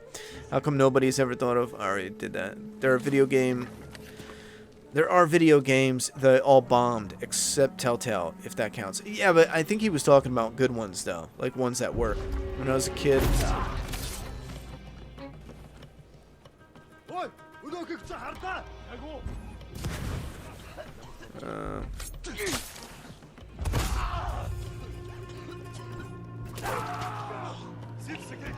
AMC is definitely the reason why there is no AAA The Walking Dead game. I'd imagine they're pretty hard to work with. Is your daughter still mad at Ellie? Yeah, bro, it's heartbreaking. My daughter scribbled Ellie's face off all the posters in her room for anyone who missed it, and she won't even... She hasn't touched the game since. As a matter of fact, I'm giving her a copy to my brother, not to keep. You know, he's gonna borrow it, play it, and she wants nothing to do with it. Nothing at all to do with it, man. And it was shocking for me because it was... Yeah, it looks like that's how they all react. It was how Ellie treated Joel. And we knew there was going to be some rough waters ahead, but the way they did it, I would have to agree with. Nice. It wasn't, it was like, oh, that's it, you know? AMC is definitely the reason. I think AMC is too stingy, which doesn't make sense because it could be huge, man, or it could have been. Imagine seeing Rick Grimes in a video game and Daryl and everyone we saw on the show. God, it would be so sick.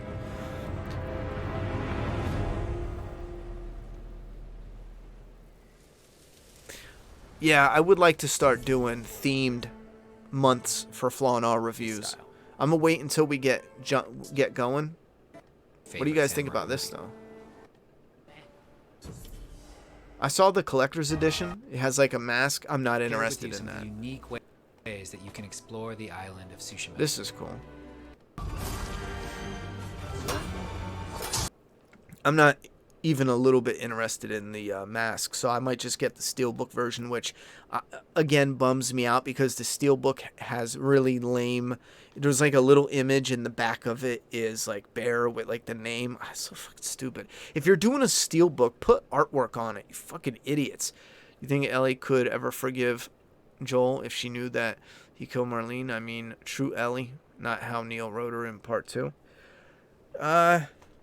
I think that's more of an interesting dynamic that Neil just didn't want to bother with. If you replay part 1, and this is a problem, this is a clear problem. If you replay part 1, watch when a wounded Marlene enters the room and Ellie is protective and goes to kill Joel, stab Joel to protect Marlene. Tess grabs her arm and Marlene's like, chill, chill. And then Marlene says, you got to go with them. I can't come. And Ellie is like, what? No, we're together. I'm with you, ride or die. Like that was set up to show that Ellie and Joel are not a good match. Ellie does not want to go with Joel. As a writer, that's why he wrote it like that. He didn't care about showing Marlene and Ellie, or Ellie was close to Marlene. He didn't care about that at all. And then when it came to the end, we showed that there was more of a dynamic there, so maybe it was on his mind a little bit. But in part 2, it's not even mentioned. Well, what about Marlene? You know, where was she? What happened? It's not mentioned. She doesn't talk about it. She doesn't. Well, wait a minute. Why couldn't I say bye to Marlene? Even in part 1, I will go back in retrospect and say that was a huge flaw for the ending of part 1. It was a plot hole that's easy to overlook. Oh, you're taking me to Jackson. Why couldn't I say bye to Marlene? Why did you rush me out of there? And they didn't. It would have fixed it if they would have mentioned it in part 2. Like, why didn't you let me? Because they have that argument, and she never brings Marlene up. Huge plot hole.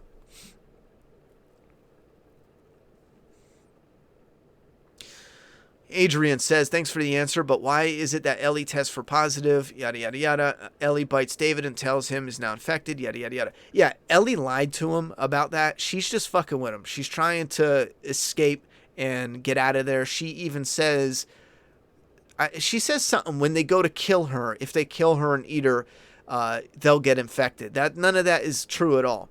But the testing positive, it is true, and that's where it's like it gets a little tricky if we're not using the right words, because she is infected. Like she's a carrier. Put it that way. That's the best way to put it. She's a carrier, so she tests positive, but she's not infected like the infected are. So her bite doesn't do shit, to answer your question. Wait, why does your daughter hate Ellie now? For how she treated Joel. What if Negan was a wolf? Fucking Negan man would have beat his ass and pegged him. Any chance of a new room collection tour? Probably not. I just moved into a smaller area, and when we do... I think I already showed off the room in an old video. you know, and I'm not interested in doing more than that, really. I need to focus on Flaw and All reviews. This channel's been stale for years. I need to just throw all that to the side and focus on Flaw and All reviews for at least a few months. If that doesn't work, and again, I'm not saying I want to blow the channel up to 10 million subs. I just want to at least break this. We've been at 119,000 or 119,000K for like 3 years now, bro. It's my little final shot, and if that doesn't work, I'm just dead in the channel. It's just not for me. But the Flaw and All review style definitely is. So that's my behind the scenes initial plan. I want at least 3 to 6 months of straight Flaw and All reviews, which we're starting now. Now that The Last of Us 2 is all done, and see where we go. If we don't pick up some interest on the channel, I'm just gonna dead it and then go over to the Flaw and All only channel and just upload all my stuff there and leave it as that, and kind of pull back from the internet for a little bit, regroup for a bit. I bought a samurai mask off Amazon, and that looks like the collector's edition. Not worth it.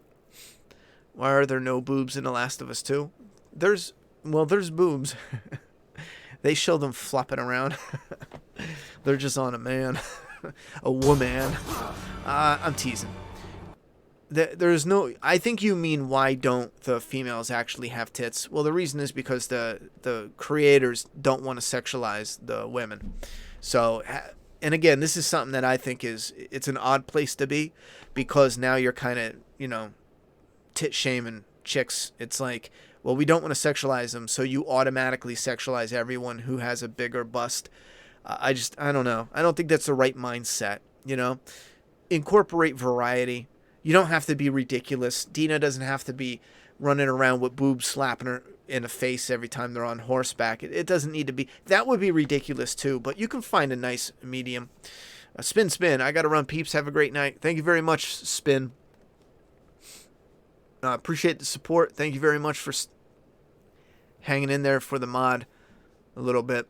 I don't think anyone's interested in Ghost of Tsushima. I haven't seen anyone talk about it. No one's interested in Batwoman either. Anything else? Did you hear anything on Jeffrey leaving The Walking Dead? No, clickbait bullshit. Even if he leaves, I don't think it matters at this point. He apparently is going to be on The Boys season 3, is it? Because season 2 is already coming out. So, I don't know. Unless he already filmed 2. I don't know. I'm not really paying attention to any of that. Bro, you're awesome. Side note, I love The Last of Us Part 2, but I understand why people didn't like it. Also, dude, what would you make Part 3? What would I make Part 3? I would turn Part 2 into a bad dream. Bring Joel back and let's do a real Part 2. I am glad you enjoy Part 2, though, for real. I am glad you enjoy it. As far as Part 3, I don't have any interest in Part 3 whatsoever, to be honest with you. I'd be fine if they made it, because then people who enjoyed it can have it, but... I would also be fine if they just quit after this. If you put a gun to my head and say make a Part 3, it would be totally new people, and we would show a different area. Something a little bit new, environment-wise. Wave Wonder 1 says, how much money for you to Flaw and Awe Twilight? Fuck the votes. I'm talking cash. I would take pay to do a Flaw and All review, but I'll tell you right now, it is not no like $20 donation. I know someone donated $100 to do a movie I was excited to do, and I was like, sure. Well, I did it, but they donated first, and I was like, fuck it, we'll do Bone Tomahawk. I think it was like $150, but I'm telling you what, for like Twilight, we're talking like $500, and you got it. Anything less than that, I'm glad you're going to say no, because I've never even watched Twilight. Just based off of the trailer, I would cringe and we're not even talking about $500 super chat. So even if you are psycho and you're about to super chat it, no, because YouTube's taking half. I wouldn't even get $500 for it. You go straight to PayPal, $500 that bitch, and you got yourself a Twilight. One movie. Fuck. I hope you're going to say fuck off, because... even for 500, like 500 is a lot of money, man. That's a lot. Even for 500, I would be like, what the fuck why didn't I just say no? That reminds me of a fighting game from way back. The Day, Dead or Alive. Dead or Alive, where the women's breasts bounce ridiculously. Yeah, they probably did. What's up with Batwoman? I haven't been interested in the show, but seeing the show fail is pretty funny. Apparently, no, I haven't watched Snowpiercer. I have not seen any new TV show or movie at all. I know every time I stream, people ask, have you... my schedule is so friggin' busy outside of what you guys see on here. I don't do any free time stuff. Even when it comes to if I want to sit down and play the video game, the free time I have, you guys see it on here. You know, I haven't watched anything. I watched a gory movie actually with my daughter the other night. I didn't think it was going to be that gory. It had a little girl, and it was supposed to be like Home Alone type, you know, and it was called Becky, and it was just like a gore fest. Even one moment with an eyeball made me cringe a little. I was like, ugh. But my daughter got a kick out of it. She put fake blood on her nose, ran around beating up imaginary people. So apparently she liked it. What was I just about to look up? Oh, yeah. They found, for anyone interested, they found their new Batwoman. I know the original one was, what's her name? Ruby Rose. The original Batwoman was Ruby Rose right here. Bam. Wham, bam, there you go, ma'am. So that was Batwoman, Ruby Rose, which looks ridiculous. Here is the new Batwoman. I have no idea who she is. What's her name? Leslie? Something, J something, Leslie. Cast as Batwoman. I don't know her from... anything really. Skip your fucking ad. Cast is the new lead of the CW superhero show. Let me see what that suit looks like.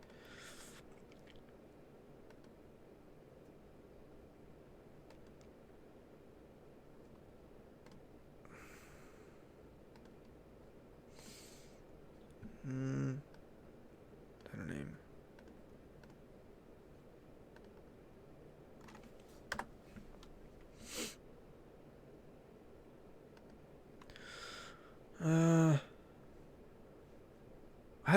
I don't recognize her from any movies. I'd probably have to look at her IMDb. Sometimes Google Images isn't the best because you'll have, for some reason, they'll show like a picture of her friend. You know what I mean? Or a family member, and you'll think it's the person. You're just like, oh, is that her? Bam. And it won't be.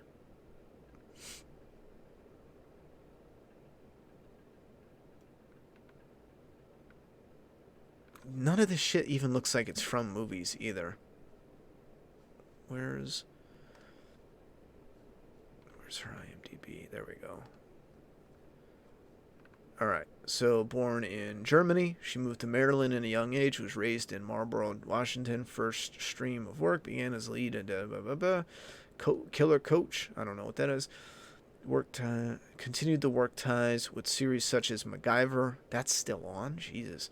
Or that's back. In 2017, she filmed a role as...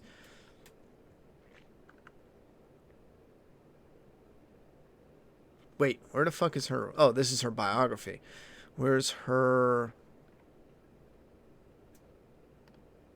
Wait, where's her filmography, though? Oh, she doesn't have an IMDb, really. Is that why? This looks so fucking weird. Where's all the shit? Oh, fuck.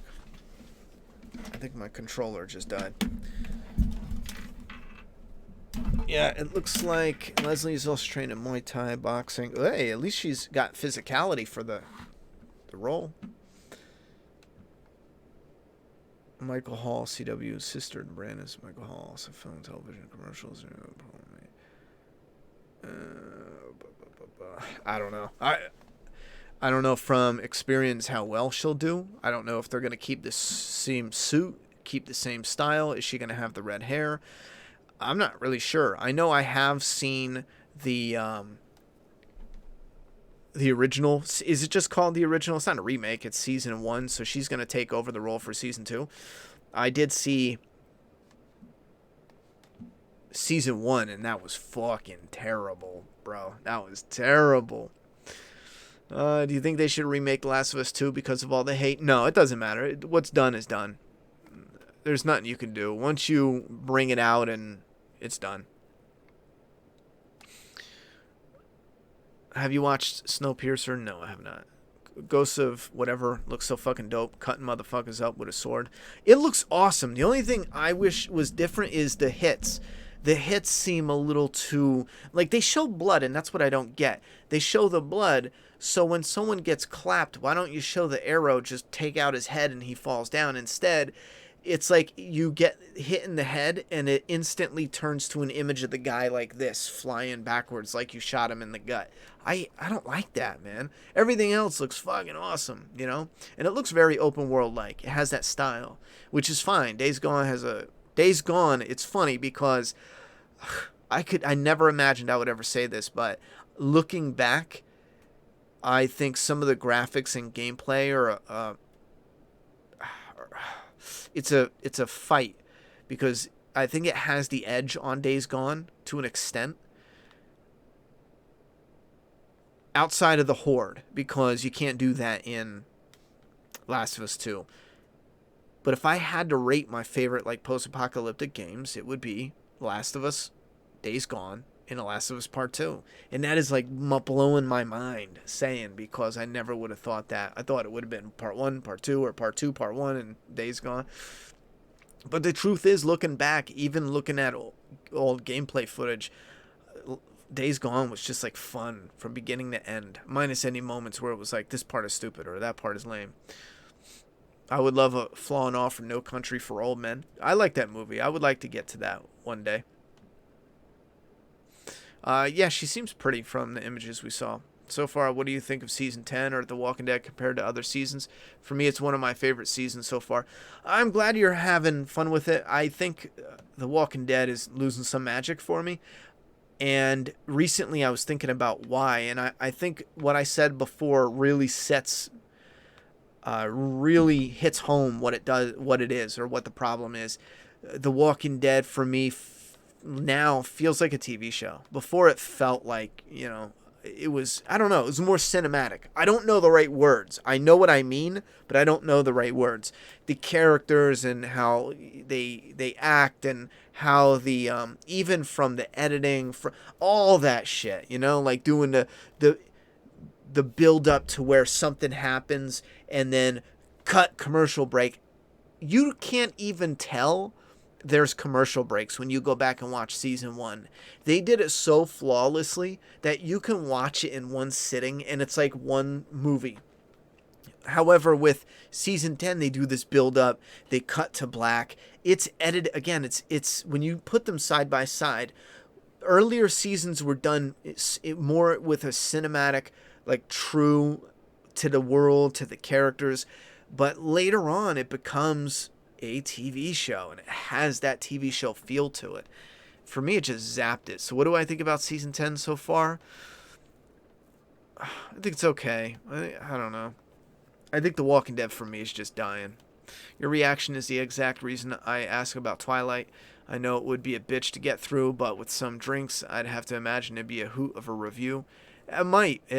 I mean, if it gets voted, keep in mind, we're bound to get into some bad shit,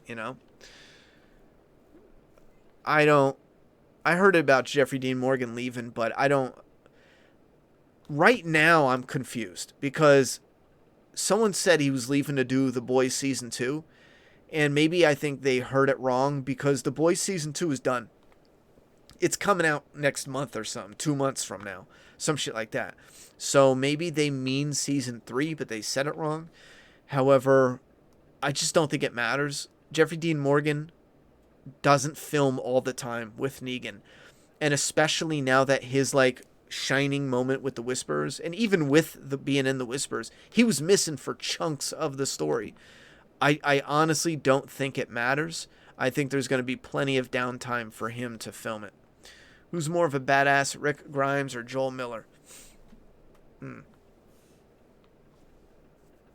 That's tricky. That is tricky. They're two legends. I would never dare compare the two.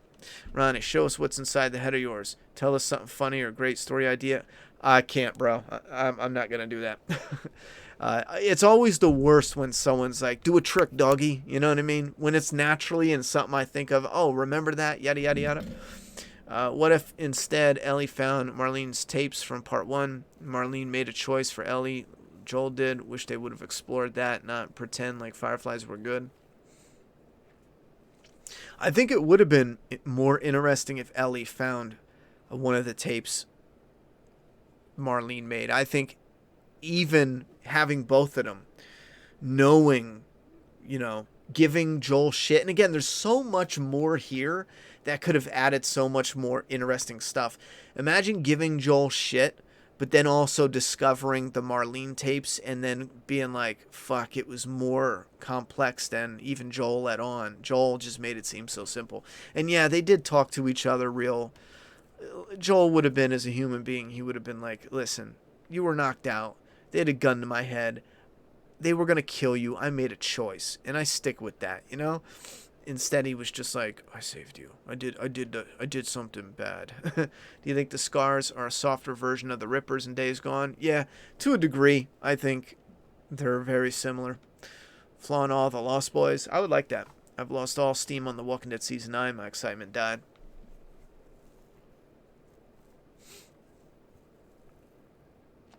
Marbear said, what a good way to fucking put it, dude. Definitely more like a straight up TV show now.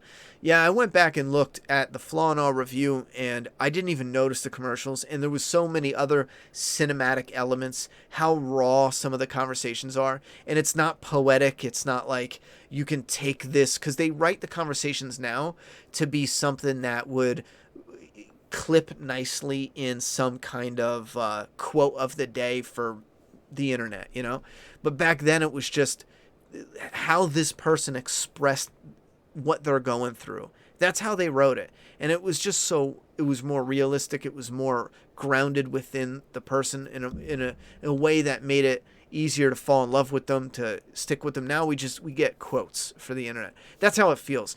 From the writing, the characters, character interaction, character creation, all of it, from the edit, the way they even edit the show, it just feels like a TV show now. Compared to before, it was a story, that pulled us in.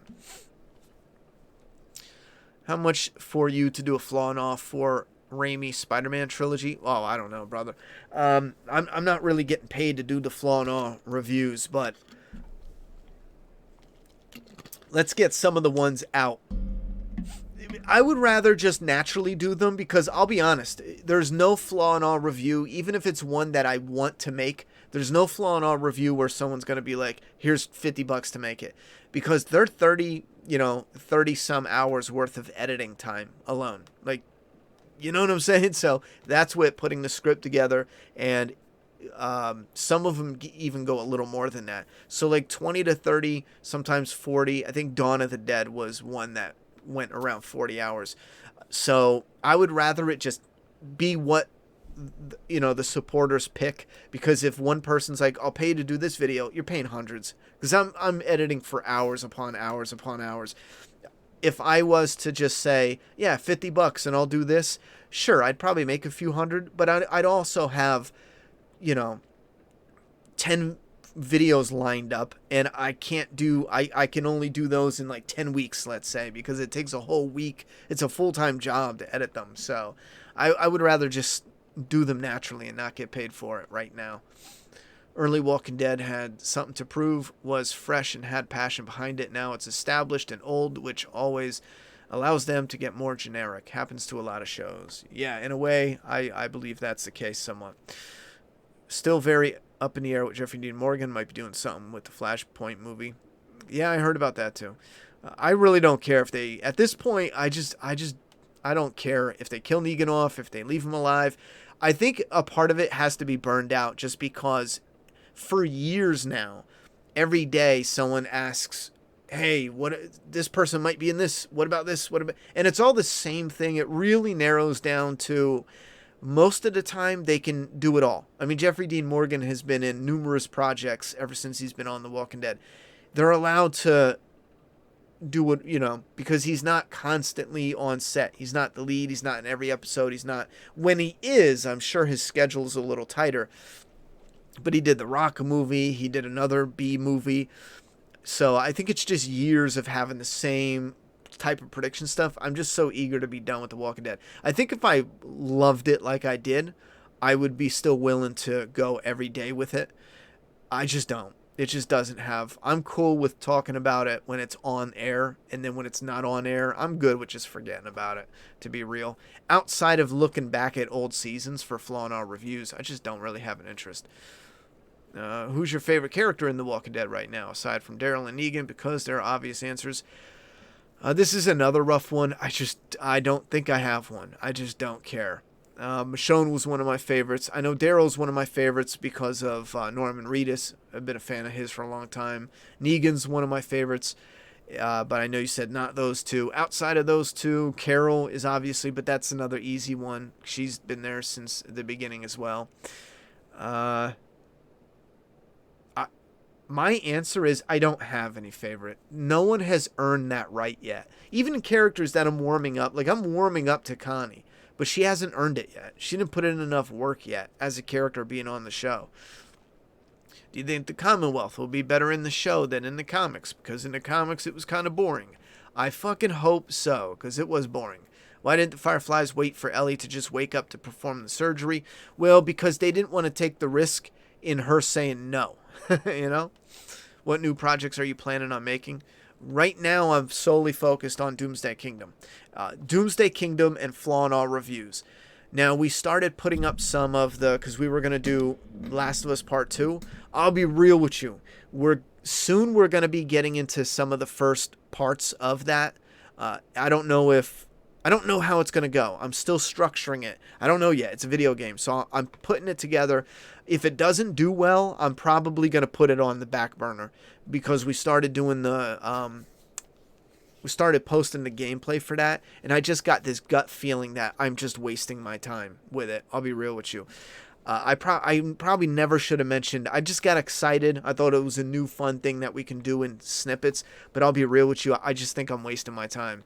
It's just too big. It's 30 hours, 20 to 30 hours worth. You got the environments. We can do it, but that's something that I work on a little bit at a time, and then I surprise you guys with and say like, bam, here we got this cool project. It's not something where it's like you guys are with me along the way and waiting and expecting for this part to come out, then this part to come out. I saw your video and I didn't realize until you mentioned it about 2 teenage girls protecting a large community in an apocalypse. Yes, that's actually from one of my newest gameplays. Somebody mentioned to me that it was ridiculous the beginning, and I said, well, what do you mean? And they said, well, this is a huge community. They show that it's a thriving community, but they send out 2 teenage little girls to protect the community on patrol. And in my opinion, I thought, wow, I didn't even pick up on it because I love Ellie. I want to be with Ellie on her journey, wherever the fuck she goes.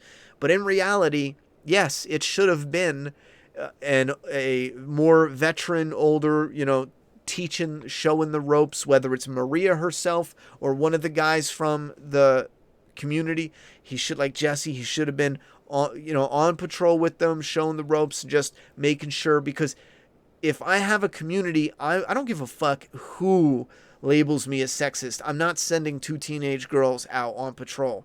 Fuck that. It's not happening. It's just not, However, it's a video game, so I overlooked it because I want to be Ellie, not anyone else. Fuck everyone else. But it does creep into your mind now that someone brought it up, and I'm playing the game, and I'm thinking, this is dumb. On HBO, they will likely have more characters there. They'll get separated like Ellie and Dina did, but they'll have other additional, more, let's say more, you guys know what I mean. Most likely strong and men. I love the, Flaw in All videos. Just want to say that. Keep them coming. Those are the ones that I really love doing. If I could just pick one type of video to do, that's it. That's why I'm gonna practice just doing that. I did fight for a while. I fought with doing daily uploads and then also doing the Flaw and All review. But what happens, and this happens all the time, I'll have a certain amount of time to work on videos, and I'll go, okay, we got to get the daily done. I'll get the daily done, and then that'll leave me with just a little bit of time to chip away at the Flaw and All. The next day will come, and I'll think, okay, I'll do a quick daily, and then I'll do this whole big work on the Flaw and All. And then I end up doing a couple hours, but I still have, 20, 25 hours left. And then we get to Wednesday and then Thursday. And then it's like, okay, you know what? Fuck it. I'll do it next Friday, but I'll extend it out. And then something else will come up because not every week is the same. So for example, I'm getting to the point where I'm almost done with Day of the Dead Flaw and All review, but then The Last of Us comes out, and it's right at that moment where I don't have enough time to finish it before the game comes out. Well, fuck it. I put it on hold, and then the game comes out, and then we got a little excited, and we said, well, maybe we can do video game Flaw and All. So it's all a clusterfuck, and I do blame me in a way for a lot of that, because if it was a little more. If I had the ability to just detach and say, you know what, fuck all this, I'm going to go in a hole, I'm going to make the Flaw and All videos, and I'm only coming out until I'm done, we would be fine right now. I'd probably be cranking them out and yada, yada, yada, but I keep sticking my fucking head out and doing all these other different things. But those are done. We're trying to hone in on Doomsday Kingdom Flaw and All reviews. 3 to 6 months, we'll test it out. Have you watched the Spider-Man? Yes, I have. Spider-Man 2 is the best Spider-Man movie in my opinion. Yep, I'm not real big on Spider-Mans. I liked them when they came out. I just don't give a fuck about them after the fact. I just don't understand why Ellie can't see what she means for Joel, and she doesn't get it until after. It weakens part 1 in my opinion. What do you think about this? I think it's just a fucking waste. It's not in there, and here's why it is objectively a waste. It's not in the script to be an organic what's the word I'm looking for? To be an organic progression of their relationship. It's in the script to fool the audience. That's it. Look, she was mad at him. That's why she's enraged. Psych. No, she wasn't. It's really about this, Joel and Ellie's stuff is so fucking infuriating because the flashback is some of the best stuff, but it still is missing a lot of that oomph. Do you know what the oomph is? The flashbacks are tailored around Abby, not even Ellie and Joel. Have you thought about that? Look at them going to the thing for the birthday. Look at how that all breaks down and what that sets up, and it shows a little bit about finishing the arc for Joel, and it does. And that one arc. It doesn't make sense to say characters can only have one arc, and when that arc is done, you have to die. Do you know how predictable that shit is? But the point is, they did that to mirror it with the scene with Abby and Owen. They did the other one with, whatchamacallit, Joel, getting the strings. They did that so they can have Joel talk about Jesse and Ellie. And Ellie was like, no, you're wrong. For Abby, her dad said, oh, I see how you and Owen talk to each other. So Joel and Ellie scenes are only there to mirror the shit with Abby. And that's why for a lot of people, if the scenes aren't enough for you and it doesn't hit and it doesn't have the weight, that's because it's not there for Joel and Ellie. It's there for how they want to try to fool you along the way. And it's more obvious, more frustrating, and more obnoxious when you fucking replay the game and you got to go, oh, look, now they're trying to trick me here. And this is the only reason why we're seeing Joel in this moment, to make us think that it's they're mad at each other. It's just so fucking stupid, man.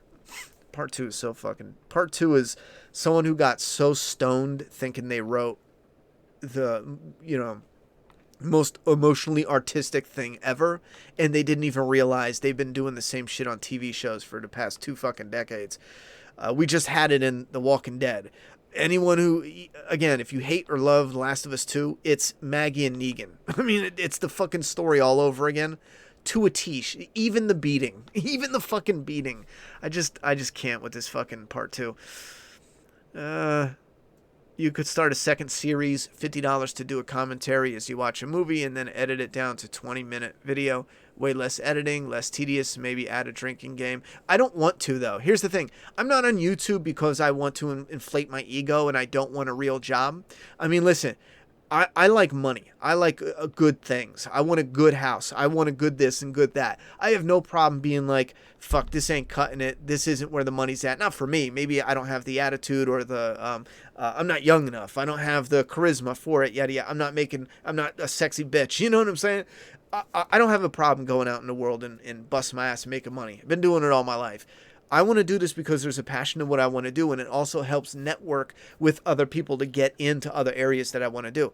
The passion that I want to do, the best way to do it without having funding is flaw in our reviews, and that's where it is. It's either that or nothing. I mean, I don't want to be a reviewer. I don't want to review shows. Jeremy Johns does that, and it's great. He does a great job. Chris Stuckman does a great job. That's not who I am. I would fail in 2 years even if I blew up and became popular because I just don't have the passion for that. Flaw in all reviews is where it's at. I'm not creating a new series. I'm not creating a second series. I'm not doing any of that. It's flaw in all reviews. We'll see where that goes for 3 to 6 months. And again, I'm only doing what I'm passionate about, or at least I'm trying to, moving forward. Because I'm just not here for a popularity contest. I want that content to actually pick up and allow me to be able to reinvest in it, do it more. Like right now, I need to be able to work on that full time. That and the Doomsday Kingdom. Right now, we only make $300 a month. So I can't. I got to keep pulling away from YouTube to actually get money for life. I agree The Walking Dead isn't as good as it once was, but it definitely makes me sad to see. I think the big problem is so many people leaving the show. One of the problems anyway. That's definitely one of the problems. How they do it, though, is a little iffy because the characters are introduced so soon and you're expected to love them instead of slowly growing this connection with them. And I think the problem lies in when they're new, people are like, well, I don't want this new fucking person. And they don't incorporate them properly all the time where it's like, well, sure. Do you know how to get someone to fall in love with? Put Rick in this situation, for example, where someone's starting to slowly dig a knife into, and we want Rick to win, but we know he's in, just as a loose example, we know he's in like a lose-lose situation, and it is bad for Rick, and we want him, and we're like, how the fuck is he going to get? And then a new character comes up and ends up doing, and it has to look cool, be visual, it has to release that tension. A great way to see how they did it is, Last of Us 2 did a good job with Joel versus the Bloater. It was structured around a video game style, but do something similar to that. And this isn't the only way to do it. This is one of the ways to do it. Similar ways like that. Incorporate them with the main character to where you're not overdosing on the new character, but you're giving them little bits at a time, and that's just to set them up. And then when we're curious and when we start going, I want a little more with that character, then you give it to them. Not immediately. I see a lot of kind of, fans that love everything's great. They're immediate, new character, I give us the new character and only the new character, they're just a little too fucking bubbly for me. You know what I mean? Fuck that. I want them to earn their place. I played The Last of Us 1 just so I could flamethrower Abby's dad's bitch ass. Yo, I did the same shit, and I posted it on Twitter. I replayed that and hit him up with a shotty right in his face. How soon will you get a PS5? No time soon. I don't have the money for that shit. Who do you think would be the best character from The Walking Dead to give to The Last of Us? Just curious. No one who's a white man. He'll be fucking dead in no time. I would send them, or a man in general. Rest in peace, buddy. I would send them, well, I can't send them Negan. They already got a Negan, man. I don't fucking know, man. Just any, mini, money, mo, to be honest. I don't really know. Send him Morgan. He'd be decent. Can I get a Doomsday Kingdom on digital? Yeah, you can get that right now. Go to doomsdaykingdom.com. Done. But we are not putting digital on IndieGoGo. First off, there's no point. You can already go to doomsdaykingdom.com. You can get 1 through 4 on digital right now. Do you think we will finally get a release date for the finale at the online Comic-Con, or do you think they'll wait a little longer? I wouldn't be surprised if we got a hint that something is coming. Some type of, get ready. We're building up to something. The part where Ellie loses Dina in the snow. I just see it as something purely created for the trailer, gameplay to fool people. There are a lot of these scenes in part 2 feels fake. You know what? That could be that, because they know about how they're marketing this as they're putting it together, because that scene doesn't make any fucking sense in the game, story-wise. It's just, it doesn't make any sense. I review shows too. I love that you've got your unique thing, though. I completely understand that. Yeah, I'm not a reviewer, but when it comes to my particular Flaw and All review style, when I think of doing that for this whole rack right here, those are movies that I want to do Flaw and All reviews for. When I think of that, I get excited. That's like all I want to work on. Bam.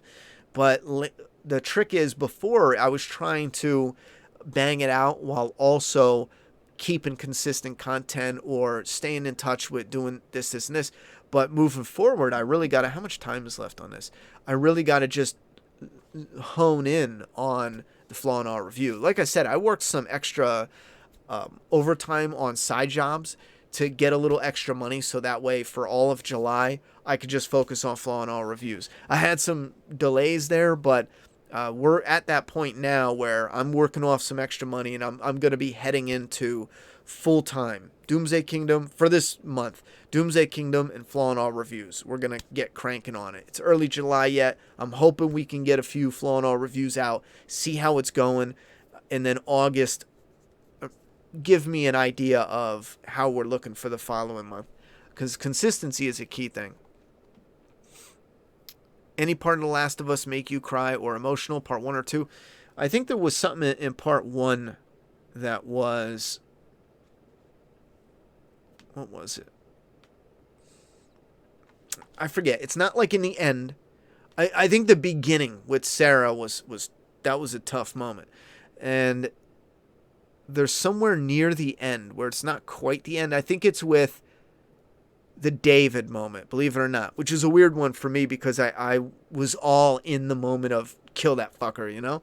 But I think it was the moment where Ellie goes to snap at Joel. She doesn't know it's Joel there. Someone just enters the room, and I think he goes to turn her around or pull her off David, stop her from hitting him with a machete, something like that. And she goes to like freak out, and he has to like calm her down. That one moment there, I don't think it made me cry or anything. I can't remember crying for any video game or whatnot, but it did hit me emotionally, where I felt like if I cried easier for games, I probably would have cried for that. Bro, you topped 8K for Doomsday Kingdom. Congrats, man. Hell yeah, we did. We got 4 hours left. I'm not going to stream all of the 4 hours, obviously. Anyone who was interested in Doomsday Kingdom based off of the stream popping up, they're probably all here now and all invested. But I hope that while we are in demand, we'll hit that 10K. That would be great only because it'll give extra bonuses for you guys, upgrades. You'll open it up, and some of you are going to get a trading card if you signed up for it in the beginning. That's why I mentioned so much about it. But you get the trading card. You get the premium print quality for the book, first off. You got the bookmark, that badass bookmark. You got the clown poster. If we hit 10K, you'll have the other prints. So the clown print, and then the 4 other prints, and then maybe a little surprise bonus when we hit 10K. That would be something for the book that would make it an even better presentation, but that would be damn cool. So people would get all that packed into their little $30 order if they just got the one book. I think that's pretty badass, because people sell posters or little prints, for $10 to $20 themselves. So you'd get 4 of them, bookmark, and this is if we hit the 10K. But the reason the 10K is awesome is because it's exactly double what my goal was. Because I knew most people bought the floppies. Most people, we sold 1,000 of issue 1, or I forget what the exact number is, but we're at 1,000 plus of issue 1 floppy. We only have 156 in volume. That's a huge difference. So we're selling thousands to hundreds of the floppies, and we can't even break 200 with the thing. So I get most people are interested in the floppies. I get it.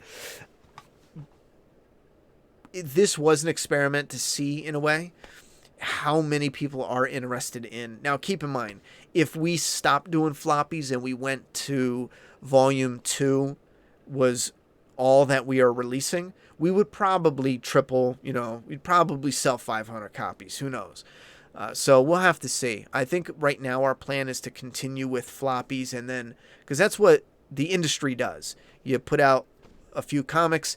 Once you have enough, you combine them, put out a volume. If we put out 2 volumes, you would combine that and re-release one big book, which is bigger, so it's actually bigger paper, so bigger art, cooler looking art with it, and then you would have bonus stuff in that. Some people do a little big one, and some people do a really big one as far as the page size. How did you come up with Doomsday Kingdom? I know you had the idea for a very long time, but was there something more to it? Well, that one gets tricky because you're talking about something that's layered. I didn't sit down. I think it's easier for Hollywood where you go, okay, I need to work on a new IP. What do I want to do? So, like for me, if I was like, okay, I want to work on a new, like my story, he wore her face.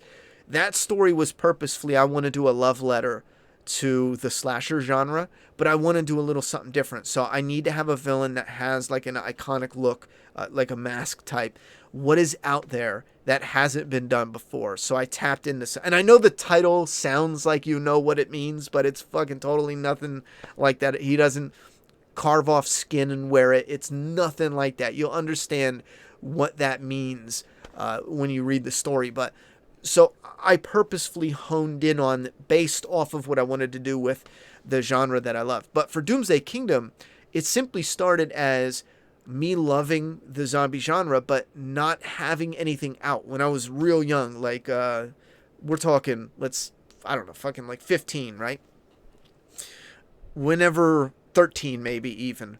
There was nothing out there character-wise in this way, the world building in this way. There was nothing like that. So it started putting pieces together of stuff I would like to see. Some of it was ridiculously way out there. Some of it was too much like Resident Evil. That was the video game that finally broke me that I wanted to. But when it got to the point where I started taking all these zombie story ideas, and again, I wrote a whole shitload of just people surviving camps, like relocation camps. Those are in Doomsday Kingdom. Surviving just scavenging, surviving early on Outbreak Day, surviving 10 years later, 20 years later, surviving, let's say, the crime aspect to it, like committing crimes during an outbreak while everyone's fleeing, you're running in doing shit and yada yada yada. So I had all these little different stories, but I had to zero it down. I had one story that was focused on the virus, the government type, how they did it and why. It was population control, and so it was me sitting back and going, well, no, I want to follow characters that isn't a cop, isn't someone who is a marshal, or what else is out there that, like an FBI agent. I don't want him to be in law enforcement. I don't want him to be, because they usually pick that for Hollywood because that's the first person on the scene as a cop. Oh, he's a cop. He's looking into why this happened, why that happened. He wanted to be I needed him to be an everyman, but also Katie as well. There's like a little dichotomy there with, you follow Tristan, but it's really about this ensemble group. And I got the idea of a bartender. The reason being is because there's a lot of people that bartend that are not trying to be bartenders. They're trying to be actors, but they bartend a little bit. Some people I met while I was bartending that wanted to be lawyers. They were bartending while in law school. Some people were doing fitness, they bartend. I met all these different people that were doing other shit that bartend on the weekends to add to their other shit. So that is what really kicked it off, where I want to start in that area and work through their friends. And I was looking at which themes. So once I knew that, I thought, okay, I need to keep it simplified. The beginning volume has to be simplified where it says, listen, we're going to tease new stuff coming. However, there's going to be that I fucked up that word, the familiar aspect to it where you'll get that feeling of a zombie outbreak story. It has similarities to it, but hints of something different. And that is to lull you in a way for a little more of an interesting surprise that says, okay, volume 2 is going to tell you straight up, you're in a totally different zombie story, but keep it grounded in a way. So I think Doomsday Kingdom's a hard one to pin down because it was all that shit for years. And it wasn't until 2009 where I sat down and said, am I starting? Because originally Doomsday Kingdom followed bank robbers. They were robbing banks on Outbreak Day. And fuck you. And they were involved in the virus and yada yada. It was this whole shit that at the end of the day I was like, nah. So there's a little Easter egg to the bank robbers actually in Doomsday Kingdom, but I wanted to start with an everyday group, let's say, but we start with the individual, which is Tristan, and work on how this just everyday person could potentially become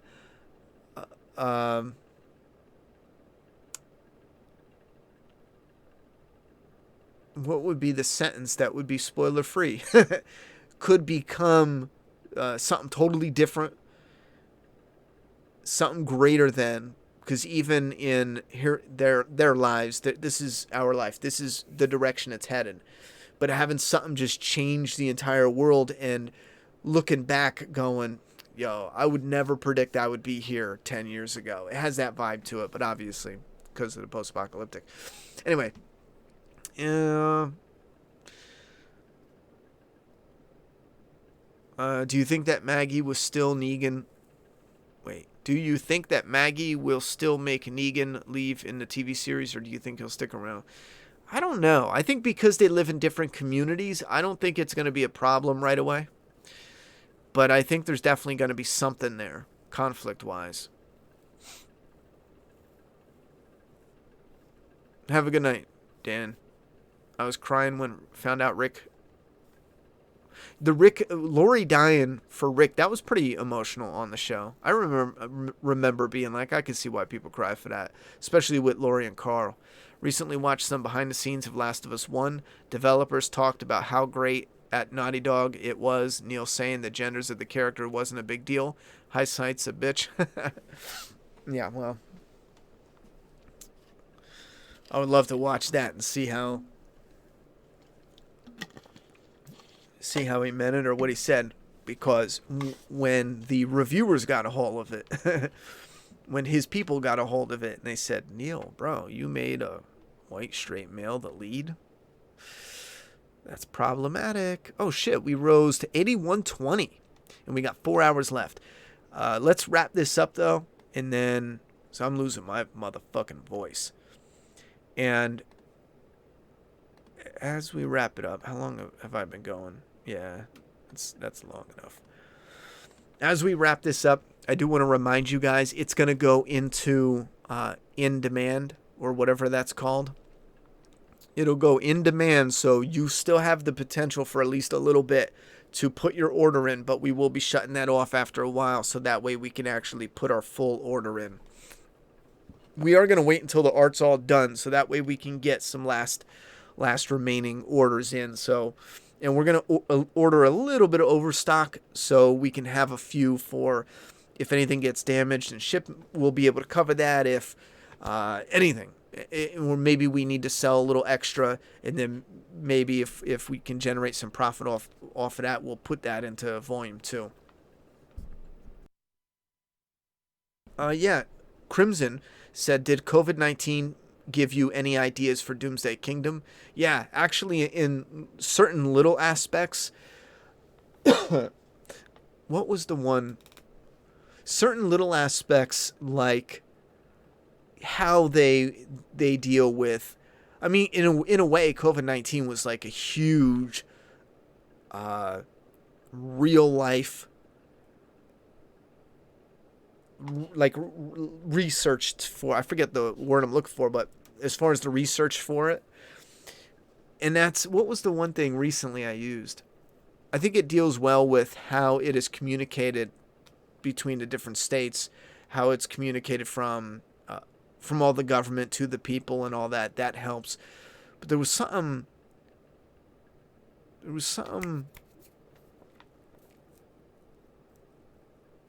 Damn, it was something. It was something small. It was like the toilet paper. It's like the finer details. There was something like that where the finer details gave me an idea where I can incorporate some things that popped off with COVID into it, story-wise, just to flesh it out some.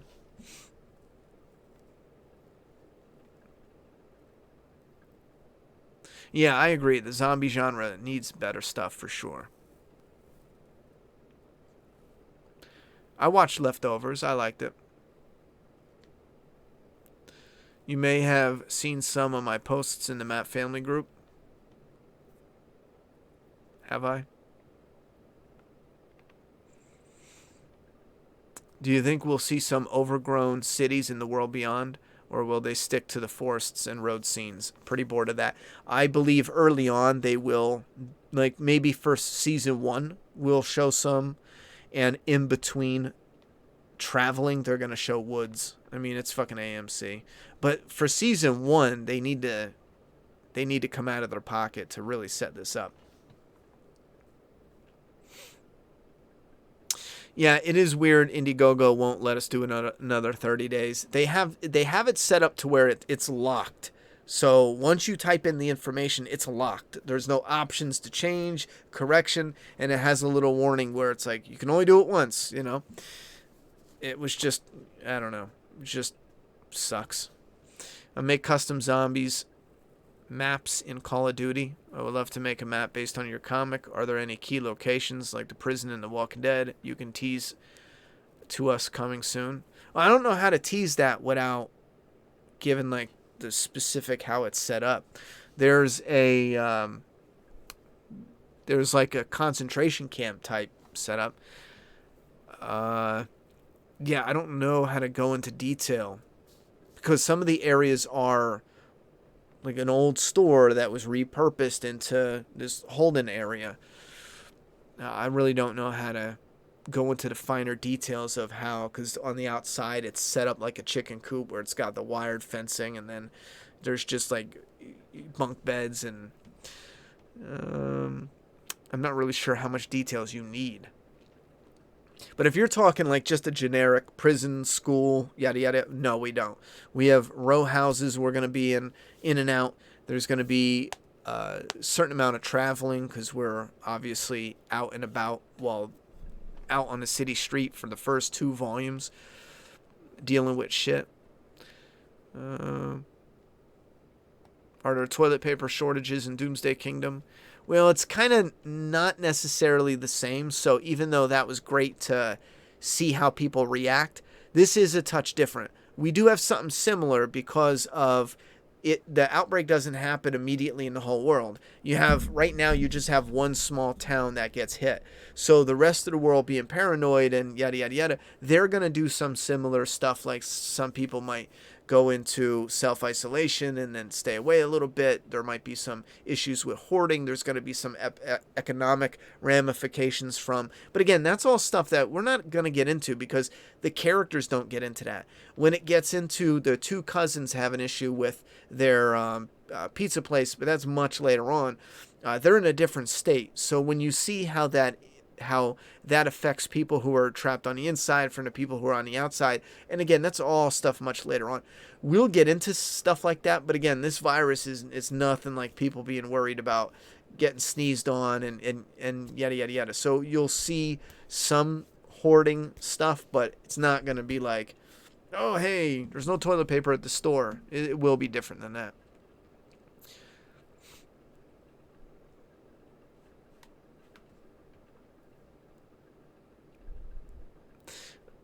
Angel said, not that I'm calling it a good idea, but I always thought zombies in a Western world would be dope to see. Well, I thought it would be a nice little gimmick to incorporate something like that, and it's easy to do because you have a zombie virus gets people sick in a western town, and whoever dies by the end dies, and then it's done. It's gone. Whoever, you kill off everybody, whatever you caused, you don't even need to show what caused it, and then the world goes on, and it's, you can do any point in time, because the idea is once everyone dies in that town and there's no more zombies, then boom, whatever created the virus is no more. You know what I mean? So I think something like zombies in the West would be fucking awesome. Hollywood's never going to do it, though, unless we do it. Because Hollywood hits these walls where they go, it's never been done before. We can't gauge how well it will do. We're not doing it. You got to, fight tooth and nail. Plus, it's a lot of money to make movies, so I get it. But in the same strength, man, that the right person could make a badass Western zombie flick. I mean, the right person could make a badass Western flick, yo.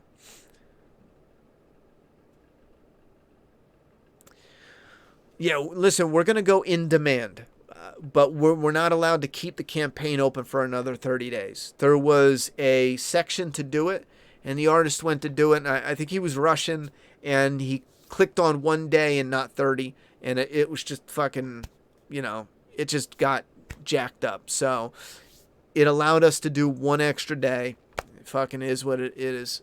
And we're going to go in demand after this. I'm still confident we'll hit 10K, but I was sure we were going to hit 10K, if we left it open for another 30 days. And again, it doesn't mean you guys got to wait 30 days to get the books. That's not at all. Right when the campaign closes, even if we extended it 30 more days, we were going to go into what we needed to do to get it all finalized and take the orders. Because right now, we have 157 backers. Let's say a few of them, 10 of them bought an extra book. So let's say 170 books we're going to need, right? We would order, just as an example, we would order 250. So that way we cover a couple that get damaged maybe, and then we have a few extras to sell after the fact. So we could work with the numbers we have here.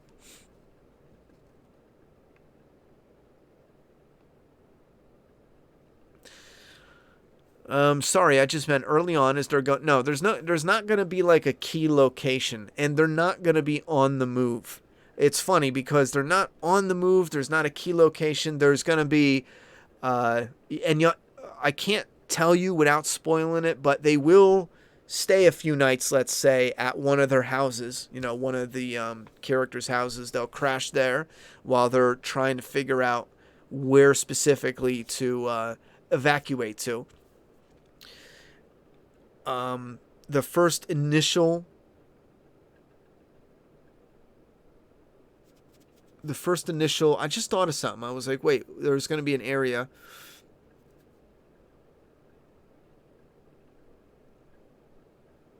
Did you say if you can you do outside? Because we have this area called the public square. It's literally where streets intersect, but it's opened up in the middle. So it's like a small town's public square.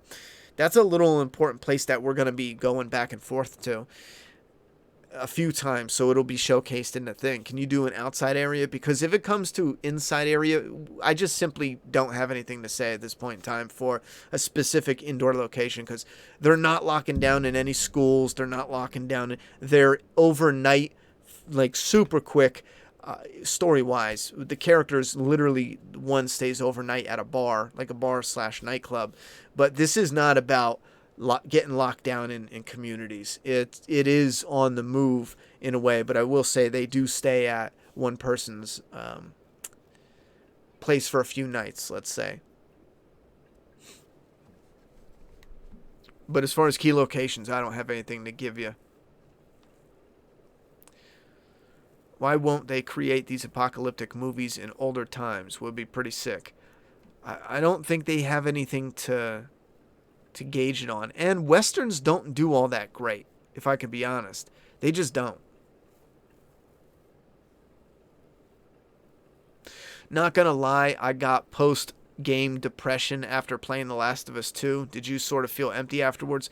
In a way, yeah, I felt like it was an absolute waste. I was actually sad because, I shit you not, The Last of Us is something where, you could be miserable with so many different things in the real world. The Last of Us is something where I step away from the real world and I just enjoy that and forget about everything else. It's escapism. So when I finished The Last of Us Part 2, I realized for me, in my core, even though I kept an open mind, the Last of Us franchise was dead for me. They killed it. They murdered it. So I knew in my heart of hearts it just wasn't going to be the same. It's not the same escapism. I even went back and tried to overanalyze and make it seem like scenes meant more than they did. But it all came back around to the same stuff. It just felt like an absolute waste for me. It was a waste of journey. It was a waste of symbolism. It was a waste of a message. It just didn't fit, and it still doesn't fit totally. I think some of the moments, and again, I do appreciate some of the emotional beats that are going to hit at people, but when you take the whole thing as a whole, it just doesn't work. It doesn't fall apart. Because you take a character and you're like, oh, look at this character. This character was lost everything. It was brutalized. It was tortured and lost so much weight, and they're flimsy and frail, and it's like, yeah, we're all human. We don't enjoy beating on her. We don't enjoy killing her. And even killing her isn't going to do shit. So it doesn't matter if we let her go. It doesn't matter if we kill her. It doesn't matter because none of it matters. It's already over. What's done is done. And again, as far as like an ending that I would have liked, it don't fucking matter. Now, but you understand those emotional beats, and you can understand people who were like, oh man, it wouldn't feel good killing her. I just don't want to kill her. You get that, At the same strength, when you look at the whole story in its totality and you think, okay, who gives a fuck? You took out one person's leg and they were helpless and you beat them for hours. Just beat them, got sweaty, took off your coat, continued to beat them. Did you care at that point in time? Did you for 1 second think, this person's like broken? No, you didn't stop. So why the fuck should we at the end of the game stop and do the same shit that this character didn't do? Fuck out of here. Chris said, I'm glad I backed it. I got the digital, but I want the physical copy. Well, thank you very much. I appreciate you getting the physical copy. That really helps getting it out there. I love having physical, man, having it in your hands, and we're working to have premium quality, so I love the original world set in the Western, I believe. I like the concept not immediately being all in the apocalypse. Would you write some places to have their own quarantines? Maybe have a main character or a group break out of that area in a badass way. We already have a sort of... I want to be clear, too, because there's something you'll find out called reload camps. There are relocation centers. We have reload camps, and then we have... the actual town that is now, I don't know what to call it, infected, you know what I mean? The actual town that's dealing with the infection. And that's one thing that I find real interesting because, again, it's not the whole world. The whole world goes on. The whole world's just kicking it. But then they look over here and it's like, wow, that town is fucked. I mean, that is some fucking creepy shit, So you will have the town, and then inside the town they have a couple relocation zones, and the thing is they take people from disasters and all this other shit, and they put them in relocation zones. They check health and make sure no one's infected, and then they relocate them out. Ooh, spit on my hand, sorry. They relocate them out to other relocation centers that can actually now cycle them back out to family or government housing, because again, that area is destroyed. It's completely gone. You're not moving back in. People are fucking zombies, So that's the idea. I'm not saying that that's what's going to happen, but that's the idea for how that government is going to work with this. So you will see some of a relocation center, and you will see both inside and outside of an infected area versus outside of a quarantine. I call it quarantine zone, but I like what they did in Return of the Living Dead, where we find out that there has been previous outbreaks in other locations covered up by the military. Yeah, that was a cool part. There is something a little similar in Doomsday Kingdom than Return of the Living Dead, and it has to deal with, the girl, tiny bit similar. The girl, girl that talks to them, that's all chained up, and she's talking about eating brains. Little tiny similarity or callback maybe, or maybe paying homage to it that relates to the clown in some way, and stage 1, let's say, in some way. And no, they don't say brains, they don't eat brains, it's not like that, but it's a real small side thing that does connect and kind of pays homage to that.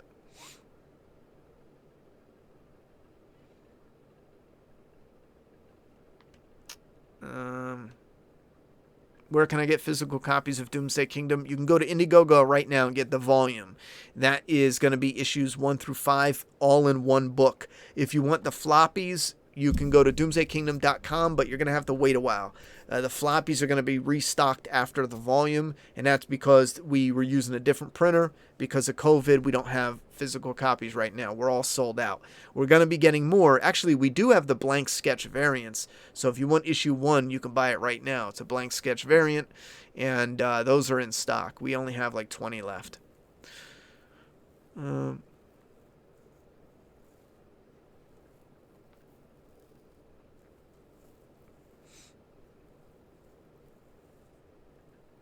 Once this story is told, do you think that will be it for you in terms of comics? Or do you have... No, I have a kind of superhero alien story I would love to do. Waited all these years for a story about children of doctors that you killed in the first game is Hunting Joel. What an embarrassment of a game. I'm not even against that idea, that concept itself. It's just how they went about it needed a real good polish. What was the opposite? Part 2 was the opposite of escapism. All it did was beat you over the head with real world bullshit politics because that's fun. I see part 2 as the opposite of escapism because, and again, this has nothing to do with, I love the gore. I love it being bleak. I'm fine with all that. It doesn't like, oh, that's a sad ending. It made me sad. I'm not like that. I like good stories. Like, even if it has sad endings, as long as it's a good overall story.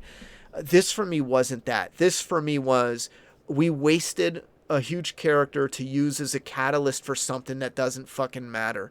At the end of the day, it doesn't fucking matter. That's the whole point of it. It's a 30-hour game with characters I thought were some of the greatest ever, a franchise I thought was the greatest ever. At the end of the day, the story just simply doesn't matter. It doesn't change shit. It doesn't fucking matter. It just doesn't do anything. Even the symbolism, I've seen people so starved for intellectual symbolism for this game. This one reviewer's breaking all this shit down, and I fucking was dying because I'm watching a Neil Druckmann interview where he's talking about, the moths to the flames in the thing. Well, this reviewer's like, you see, that's why people hated it, because they didn't understand Ellie had to blah with the flaw, and her obsession for the violence was like a moth to the flame, and he's trying to be all like, intellectual about it. In Neil Druckmann's interview, someone asked him about the moth to the flame, and he goes, you know what? I didn't even fucking think about that. I just thought, well, guitar, moth on the guitar, Ellie got the moth on the guitar and used it on her tattoo. We'll put moths on the screen. Well, you can't see them on a black screen, so we'll put a light there. And it's just so fucking funny hearing people run around in circles trying to pull this, like, really deep symbolism to something that the writer himself is like, yeah, never meant for that to be that. It's like, part 2 story. There's parts I really fucking love, too. It was just a waste of a story. Hey, Ronnie, not sure if anyone asked you yet, but did you watch the Halloween Kills trailer? What did you think about another one coming out? Well, I love it. Look, I got a Halloween toy off to the side. I got Jason too and Freddy. I give them to me. Give them all to me. Just keep giving them to me. But I did think it's really dumb. He's locked up. He's on fire, and the trailer, it was kind of comical. In a little bit, I was like, fuck yeah, we're getting more Michael. I mean, it's delayed till next year, which kind of sucks, but the trailer was just telling us it was delayed. But you get them all emotional, yelling, don't put out the fire, just let it burn, let it burn. I was kind of laughing, like, that's how you're going to... He was already covered in fire. Even if it takes the fire truck 10 minutes to... He's fucking done. The fire truck ain't getting him out of it. But I understand what they were going for. But at the end of the day, I'm happy because we get more Michael Myers. So give us some good shit. I'm not a fan of Halloween 2018, though. Having that doctor pop up with the mask, that killed it for me. I'll tell you that right now. I was like, fuck, I'm noping out of this bitch. I was in the theaters, I believe, when I went to see it, and I was like, looking for an exit. Get me the fuck out of here. This isn't the movie I signed on for. What is this silly shit? I was like, noping out. But I do love, like, just Michael and killing. I mean, it was always going to be Fireflies. Correct there. Ever since the first reveal trailer, I'd rather them personalize the massacre at the hospital rather than nameless Firefly goons killing Joel. Well, here's the thing is, well, you could be talking to someone in the chat. I'm pretty sure you are, because I'm cool with it being Fireflies. We all knew it was. I mean, that's the only fucking thing at the ending. That's the only person he killed. Is it going to be random hunters? No, because that doesn't fucking matter. It was always going to be Firefly. But I think part of the argument is, for one, they don't have to find him for part 2. You could, in a clever way, start setting up what's going to come in part 3. So you could just give a heads up, like, yo, I mean, this is really going to... enjoy Joel while you can, because this is deaded. Even though we all knew he was going to die. But all of us assumed halfway or near the end, it doesn't make sense to go, you waited 7 years for this character, bam. And again, here's why it really, it's not just him dying. I want to make that point very clear. It's him dying for a waste of a forgiveness tale. You know what I mean? It doesn't, at the end of, when you play it all throughout, and again, if you love it, I'm not here to talk you out of it. Keep loving it. Love the fuck out of it. I'm just trying to explain for you and maybe others who are like, well, why don't you like it? That specific, I can never love part 2, ever. I mean, I'm not going to grow more intelligent tomorrow and all of a sudden I love it. No, it's an absolute waste because of that being the catalyst for something that never matters when we get to the end of the game. Someone give me a break on what the whole stream talked about. There's no breakdown. We're all over the place, brother. I do think the ending was more about Ellie growing to become independent of Joel's overprotective and controlling nature. That's why that flashback is so important. What about Ellie's immunity? Like, damn, I need some closure. I don't know if they're going to do anything with Ellie's immunity. Well, there's a couple things, too, with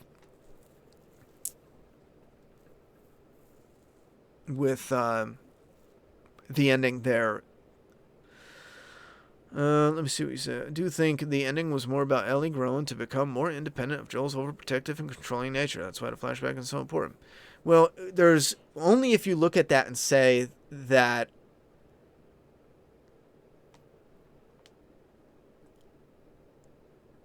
well, no. I mean, you're just looking at that one flashback with Ellie and Joel there. Essentially, how does that relate then? If it's only about being overprotective and controlling. I didn't really see Joel as controlling. I'll be honest with you. That's a fucking stretch in my opinion. I get the overprotective though, because he was. Everyone that loves people, especially parental, a lot of people are overprotective. Absolutely. Even couples and stuff like that. It's overprotecting. The controlling doesn't seem, because Joel wasn't like, you know, you must date Jesse. I would see that as controlling, not Dina, Jesse, yada, yada, yada. But as far as, even if it was the overprotecting and yet, I don't understand how you mean it to connect to the Abby moment in the end. Because essentially they were talking about forgiveness and then they shoot to the Abby scene. I mean, we could pull up some sideways, like really, if it's not clearly, not even clearly, if it's something where you got to really like under speak, sideways speak on how these moments connect to other moments and do this and that and this.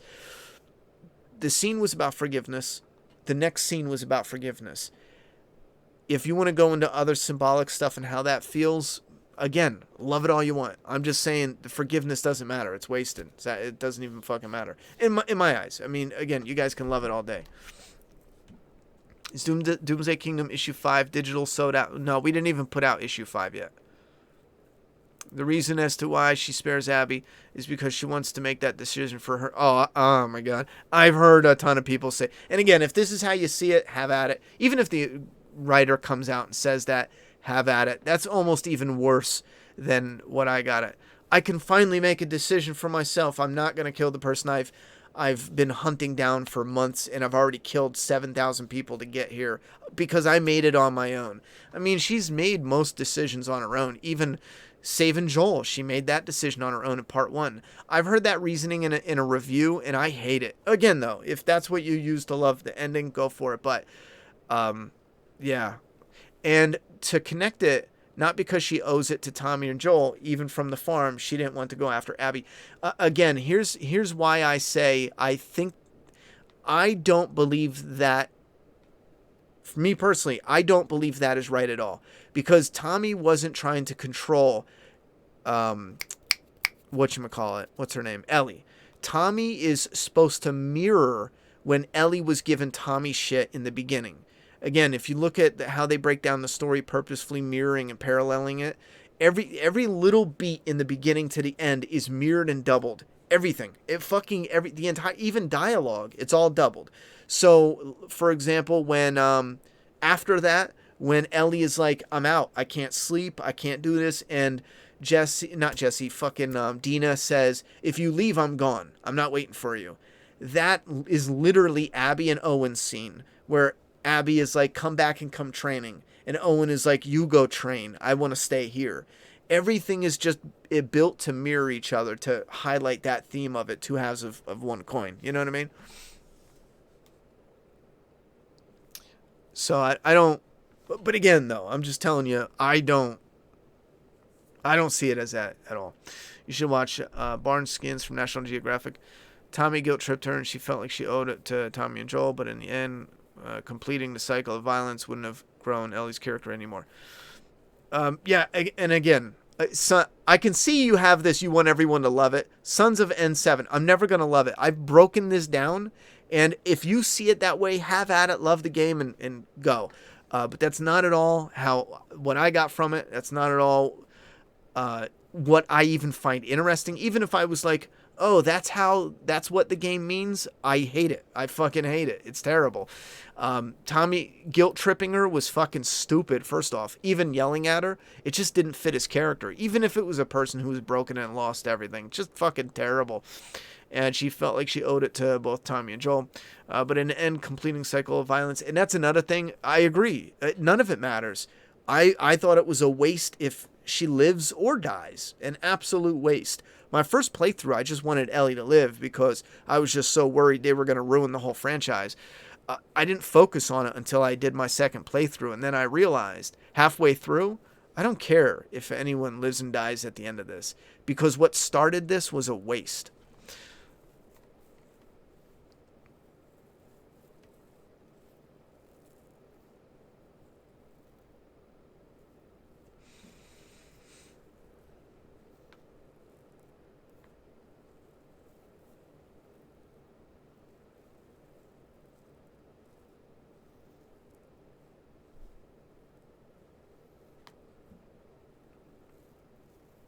How do you,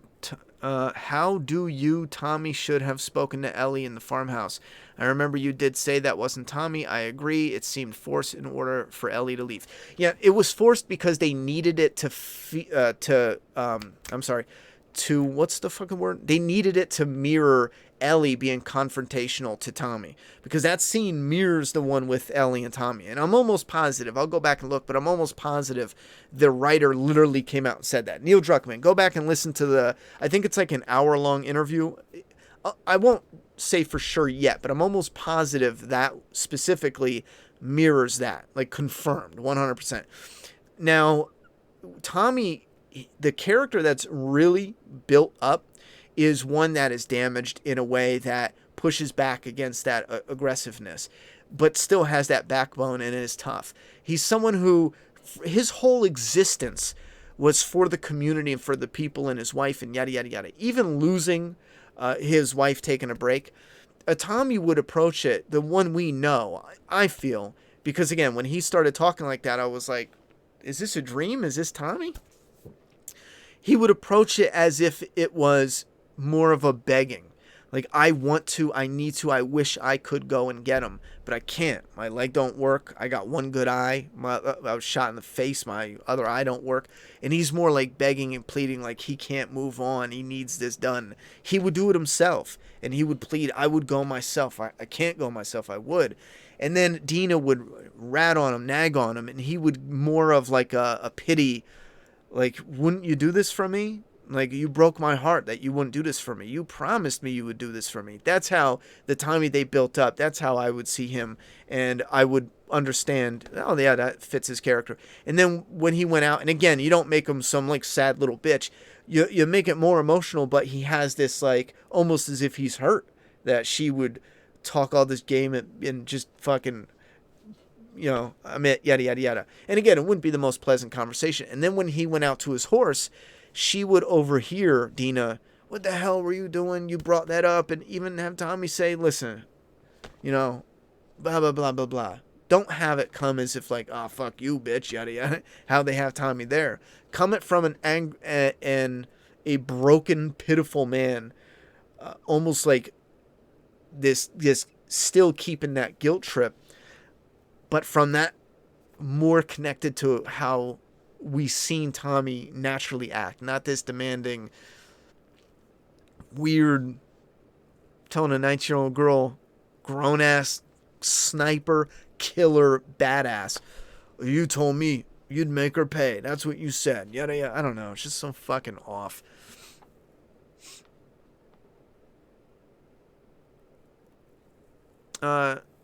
Sons of N7 said, I don't want people to love it. I just want to share my interpretation. That's so all right, that's fair enough. If you're just sharing your interpretation, it just felt like every time I was going this way, you were like, no, it was this. But if you're sharing, share all day. That's fine.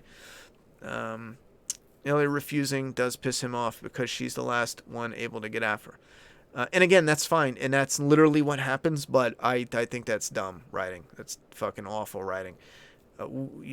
Picture the Tommy from part 1 doing that. Picture even Tommy from early doing that. It's just, and again, they're using Maria breaking up with him as an excuse for him to snap on her so they can mirror Ellie snapping on him in the beginning. That's why I think it's forced. Here's the explanation of why Ellie didn't kill Abby. Neil got bored of Ellie and has bias towards Abby. Nothing more, nothing less. I think there is some truth to that because Abby's story was supposed to be fucking huge. The art book says it. There was an interview where he says it. Abby's story was the first thing he thought about finishing when he finished part 1. It was bang, Abby. And he focused everything around Abby. And like I said before, you can tell because even Joel's flashback scenes, as touching and well done as they are, and they are, which is shocking. They're probably the best parts. As good as they only are in the game to suit Abby's story from that, you know, mirrored perspective. Now, they started trimming her story, and they kept trimming it, and this is the point where we got. And it's funny because right now I'm like, Abby's story is bloated, but imagine her having twice as much. That is insane. That's an Abby game. It's no longer Joel and Ellie. And even when you hear them talk, it seems like they went in to make part 2 Abby, and for some reason allowed Ellie to get a little more time, which is just nuts. How do you think Abby kept her mass while being on the road for months with Lev? She did not have access to a gym then. She did lose, if you go into the model, she did lose a little bit of weight, but she did keep some of the mass. So I think that was their attempt at allowing her to slim down a tiny bit, but you can't have her slim down. And that's another point. They need to break the realism there because you can't slim her down. You ruin the reveal at the end. Kill Joel 2 hours into the game. It's like killing off Rick Grimes, episode 2 of season 2. Makes no freaking sense. It does make sense if you need to get rid of the straight white male. I don't know why they call it that. And you want to replace him with an all-female cast. It makes sense from that perspective. And keep in mind, that's the perspective they went into going into this bitch. How do you think Abby... Oh, we already did that. Just saying, though, I wouldn't want to go after somebody again after they whooped my ass the first time. That's another thing that made my gameplay look a little ridiculous. First off, Ellie got trash, right? Yet she's still just kind of laying there. And I've been in straight up, like, bar brawls. I've had shit you guys wouldn't even fucking believe if I said it. You'd think I would just be bragging on the internet or talking shit on the internet. Shit that is fucking unreal. And having Ellie just like gurgling on blood. I don't know what's wrong with her. Is she dizzy? Is she's not unconscious? Why is she gurgling on blood? Spit and roll over. Can she not walk? Cause she's speaking fine. She's coherent. That's not how people get knocked out. I don't under. She's you can't roll over, bitch. What's wrong with your legs? What's wrong with your arms, bro? You're either knocked the fuck out or you're not. You know what I'm saying? I know Abby. I'm almost positive broke or cracked one of her arms. She can still roll over and spit and do things, but she's kind of like I could barely move. I'm fucking done. You know, it's like. People don't act like that unless you're knocked the fuck out and then you're not that coherent. Another thing that's real dumb is when Abby has Tommy at gunpoint. I can't even watch this scene. It's so fucking stupid. Ellie can just go like this. She's behind the thing. Her gun's like fucking here. Bang. Dead. I just shot the bitch. You know, I do it all 30 hours straight in this game. And Ellie could just go bang. And then when Ellie throws the gun, she has another gun on her. When she turns around to run away, she's running away like just shooting, like not looking, if you watch it. And the way it plays out with their struggle, Ellie could have just pulled her other gun and shot them right when they were struggling, or when... If you go back and rewatch it, you'll have to rewatch it. Ellie has multiple clear, quick, bang shots. And even Abby pops Jesse. She's a trained fucking soldier. They purposefully have you test guns while at a shooting fucking range. But then when Ellie is running away, aiming behind you, not looking, Abby misses her point blank multiple times. Like, I can't even watch that moment. Go back and watch. I'm gonna fucking pull it up. Where is it? Where's my fucking stream? No. Ghost of Tsushima? That looked pretty fucking badass, though. But where's my videos? We're going to see the end of... I'll show you, and then we'll end the stream here, because it's getting crazy. This is the end of The Last of Us Part 2. The fucking ridiculous ending. Gorgeous disappointment, is that what I called it? Right on the fucking money with that one. Here we go. Watch on YouTube. Alright, so... Man, that's so weird. Oh, fuck. You know what? I put on this. Oh, no. This is the right one. Understand the... Yeah. Come on. This is the right one. I didn't know that little bitch. Yeah. Let me see. Make sure I'm not covering anything. I'm about to show you how. I can't even watch this again. Look at me, just like... While she did the whole kicking scene, Ellie could have popped her. Ellie still is holding her fucking gun right now. All right. Gun in her hand. Could have popped her. Just sitting like this, bang, bang, you know? Keep in mind, if you go back and rewatch, I don't want to jack it up because it's too long. I'm about to show you the other stupid part. Could have popped her. Now, she throws one gun. She has two guns, though. Toss your weapon. All 7 of them. She throws that fucking feet away. So I think she grabs Jesse's gun, or she pulls out her other gun, which, keep in mind, she has Joel's I gun. know why you killed Joel. It's usually on her hip, but they don't have it on her hip now because I guess they knew this was coming. There's no cure because of me. I am the one that you want. Just let him go.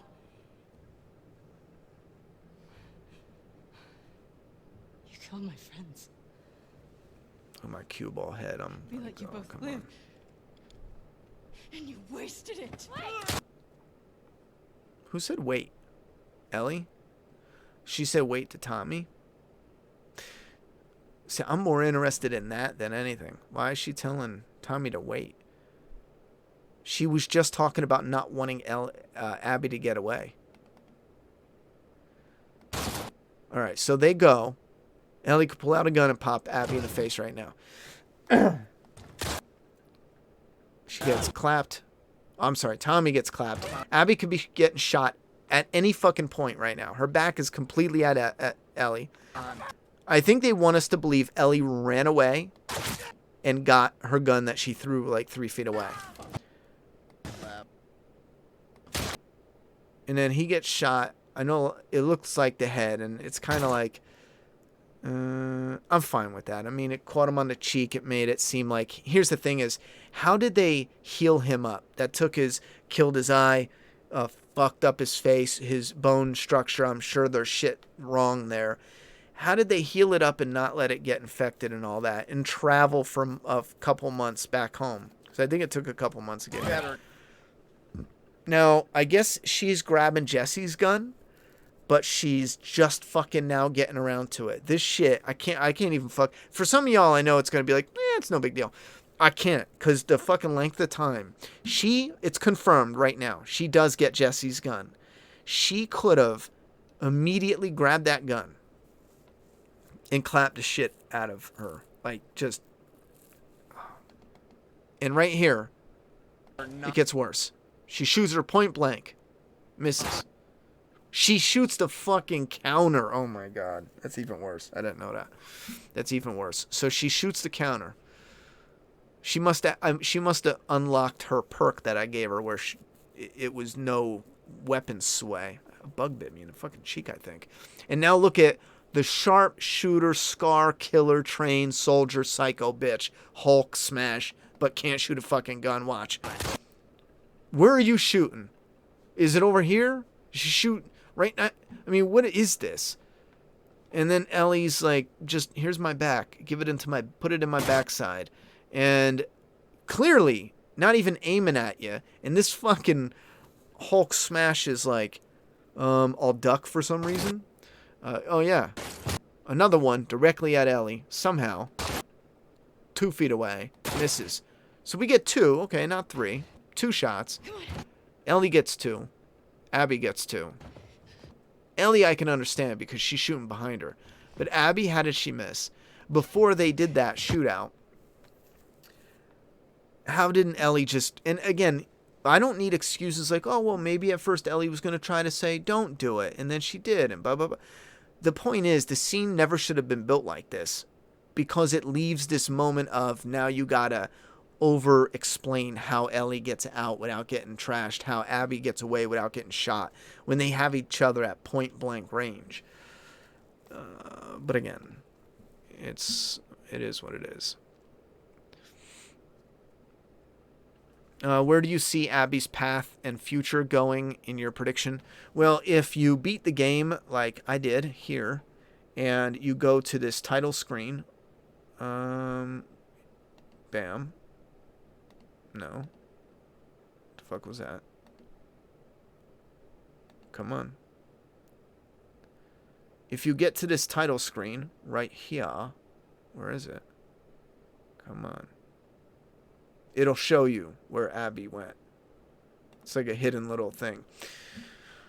Oh, come on, man. I'm mad. Let's go kill. They just dropped the ball, man. L&M with a $5 dono. Are you worried about them adapting Abby in the TV model viewer? Oh, come on. Oh, shit. Anyway, you can see, if you go beat it yourself, you can see there's a round dome. She went to the Fireflies.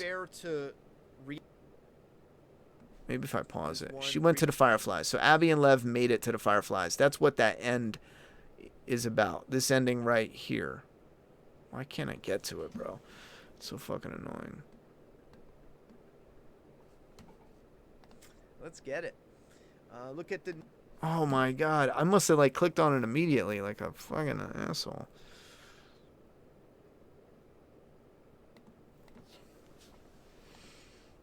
Oh my god, about fucking time. Okay, so this is Abby and Lev's boat.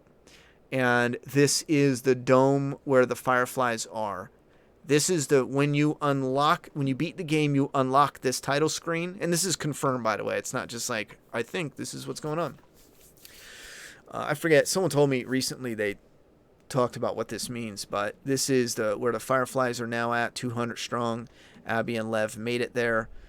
You would think there would be like footsteps going this way, and like, I don't know. They're probably got to go around the mountain. But the point is, Abby and Lev made it to the Firefly base. If they did a part 3, Abby and Lev's future, it would be rebuilding the Fireflies, searching for a doctor, because Abby knows of the one out there that's immune.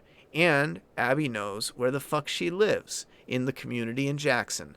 And it would be about this inner fight with fucking Abby, most likely, on whether or not to go get the woman who saved her life from the pillars. It's almost, I want to throw up in my mouth, because it's almost perfectly set up, as if Neil Druckmann knew he was going to do this. But Ellie saves her life at the end, in the very end. Ellie's the one with the, most wanted now, with the cure, possibly. If in the beginning, couple hours of the game, you're with Abby in your final mission to find a doctor, and you locate him, bring him back to headquarters, and now the mission is to get the girl, and you are the one who knows where she is. Now, do you go and get her? And unfortunately, maybe Ellie is an NPC character that Abby has to have this fight with herself in her fight, and there'd be other story elements going on too. But does she turn Ellie in by the time they make it back here, or does she? And guess what the ending is? Ellie willingly dies, and we come full circle back to part 1. I just threw up my fucking mouth.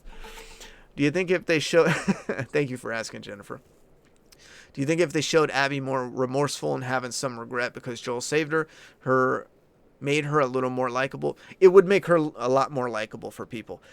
Absolutely. Even I would find her more likable. I like the idea of the muscular female. Fuck it. I know some people are afraid of it and like, oh no, we can't do that. Agenda. I get it. They're pushing an agenda, but we don't have a muscular character. And I've seen so many people who say, but women can't get that big, which they can't in 2 years. Sure. That's not true. But she's modeled after a real female body. That's a real female body. That's not a male body they stuck a female head on.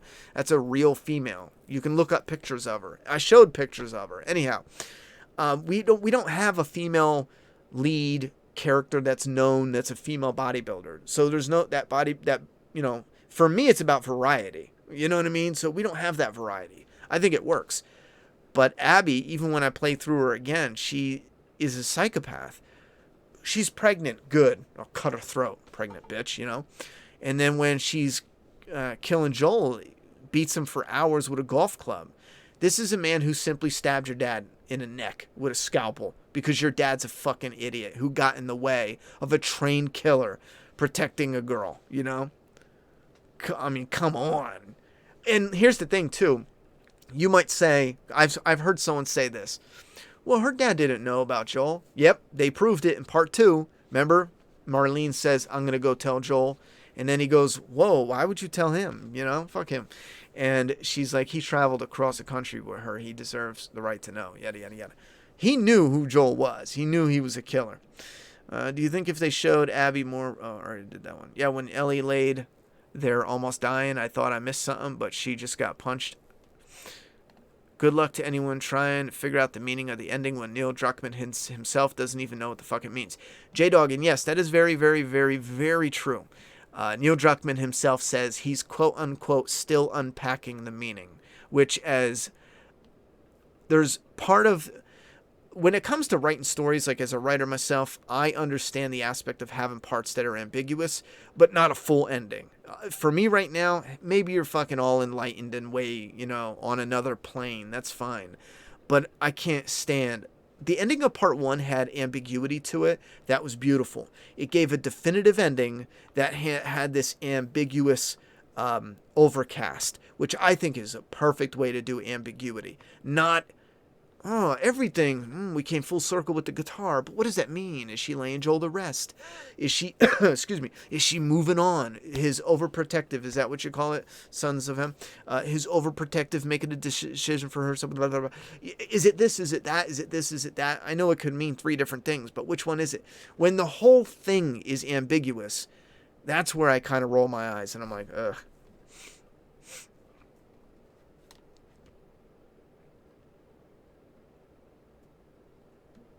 Yeah, her eyes did get rolled in the back of her head after getting punched. Yes, so did Abby's. But that's not, like, people don't get knocked out like that. When you get knocked out, you're either out, and people's eyes roll into the back of their head. But you're either out or you're not. You don't come through and you're kind of like, I mean, she's laying there like she's paralyzed. Yeah, I can't fuck with it. Is Lev trained on her? I don't know what that means. No, Lev is not trained on Ellie. Lev is trained on Tommy. It's clearly in there. And she shoots at Tommy in the leg. That's why Tommy has the limp later. Don't forget Ellie and Dina being knocked the fuck out. How did Tommy survive? And the horses. And there was Lev and Ellie and Abby going to the back of the theater. Yeah, depressing.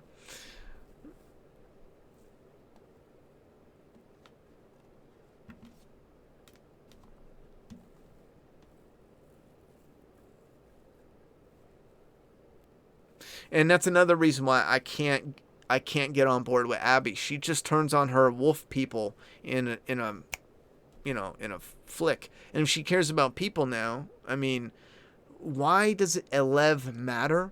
And her bond with Lev and her bond with people, why does that matter if she's just going to turn around and murder everyone just to have a cool scene, you know?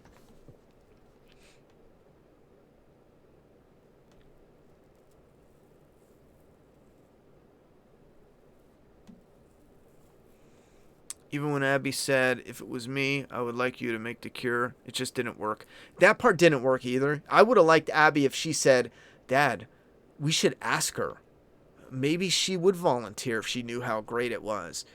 I mean, I would, and I didn't say this before, but maybe it would work better if she said, I mean, I would do it if it was me, but you need to wake her up and ask her. I mean, but again, they try to overcorrected, I think, with that.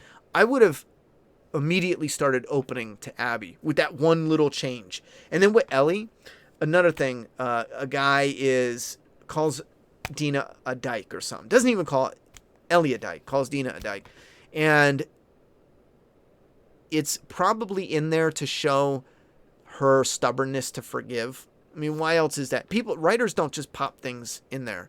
So they want to show her stubbornness to forgive. So loudmouth dyke, and then he makes the sandwiches. He is sorry. He was yada yada yada, and she won't forgive him, but she'll forgive Abby for killing. And again, that's set up to show she's stubborn with forgiveness in the beginning, and then in the end, it has that moment where she's like, "I don't think I can ever forgive you, but I want to try," which I think is a failed line altogether. I think the only way that line works is, I don't know how to forgive you, but I want to try.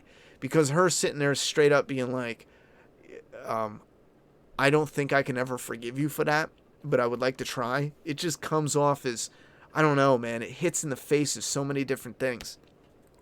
But if she was, and it means the same thing, but it's slightly tweaked.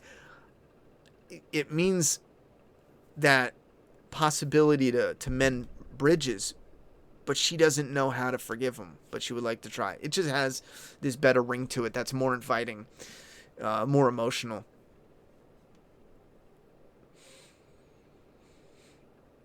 Last point of contention, I promise. She did spare the WLF soldier instead of shooting him, and she did try to reason with Isaac because Lev did save her. Instead, Isaac was just going to shoot. Yeah, I remember those scenes and I agree with you fully. However, that's not what I'm talking about. After the fact, she fucking mows them all down. So and now keep in mind, the soldier that she knocked out, I hope she wouldn't kill him because he was doing what she was doing the day before. He was just doing his job like she was. And she was the top scar killer, so she's even worse. So then when he I forget what he does, punches, and when the lightning reveals it's Abby, he's like, oh, hold up, Abby? Like, what the fuck? And then she knocks him out. So I would hope she doesn't kill him.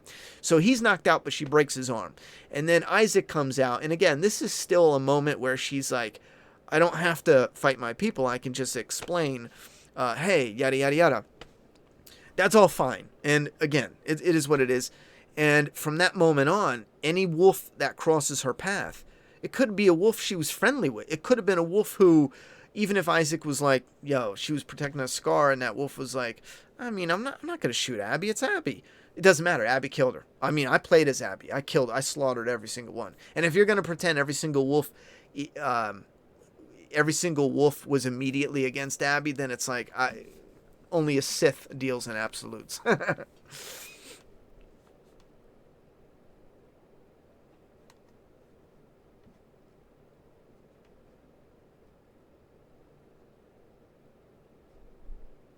Yeah, Delano says. Oh, I'm starving. I need to eat something.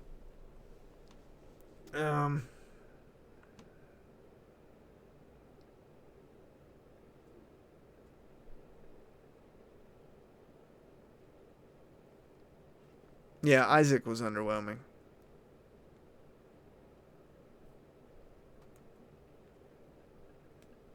Yeah, and again, I don't think there's any problem with Abby having like a group of friends that like she'll help Owen. They showed that. She'll help whoever, Lev, whatever. That doesn't do anything for me to make her likable. Those are her friends. It's already established. We're not along that ride. We get a couple flashbacks, but for me that's all empty. So yes, she helps her friends out, and it is what it is. But I also sat there and watched Manny get his face blown out, and she was just kind of like, for 10 seconds, on edge, and then immediately was like, let's get out of here. What was that? It doesn't matter. She literally says it doesn't matter, and I'm like, it's just what they were doing, how they did it, in the timeline they did it with the pacing, it was not a cohesive fit. If PewDiePie didn't like Abby and found the game to be a mess, the criticism is fair. At that point, they were trying to kill her as well, becoming a what happened with Isaac. I do agree that they should have had people yelling at Abby to reason with her. Could you check out Lee and Arthur Morgan reacting to Joel's death? It's hilarious. Abby did what Joel did, killed a lot of people to protect Lev. The story itself is a mess in my opinion. Yeah, that's another thing too, and I explained, in my opinion, why that is. They're rebooting part 1. They literally copied everything from part 1 and they did it over again. Do you want to know why part 2 is so long? Because you played part 1 and part 2 at the same time, except for with Joel and Ellie, it's Abby and Lev. It's literally a reboot. And that way when we get part 3, now they can have Abby and Lev, and we don't have to worry about Joel's mistake anymore. I don't have a problem with the way Abby looks. I don't think most people do who make fun of her. It's just because of what she did. The people make fun of her muscles because they are pissed. Well, I think there's some truth there, but there's clearly people who like, we can't make excuses for stupidity. I've seen them. I've watched the reviews. You can go online right now and find reviews of people who literally say women bodies don't grow like that and don't look like that. That's objectively false. They're out there. They exist. There's people who don't like Abby because of agenda and her body size. However, I do agree the majority of them don't like her and make fun of her just because of what she did and what she represents as far as the person taking an interesting character out of the game. Yeah, it's kind of the same as Finn gunning down stormtroopers.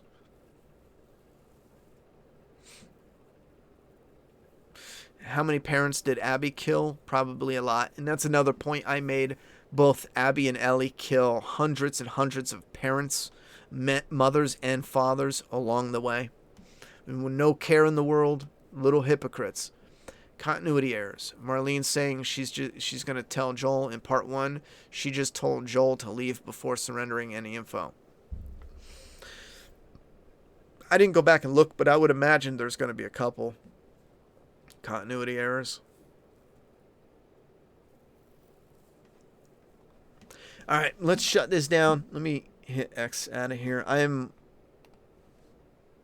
I'm done with Last of Us, to be honest. I got that ultimate review coming up because I do think that would be helpful in a way, showcasing what's liked and what's not liked. I think what gets tricky for me is the fact that some of the stuff that's not liked is going to be rough because I still, to my core, think removing Joel in that way and for that purpose, there's no good way to do it unless, of course, you really shifted around events.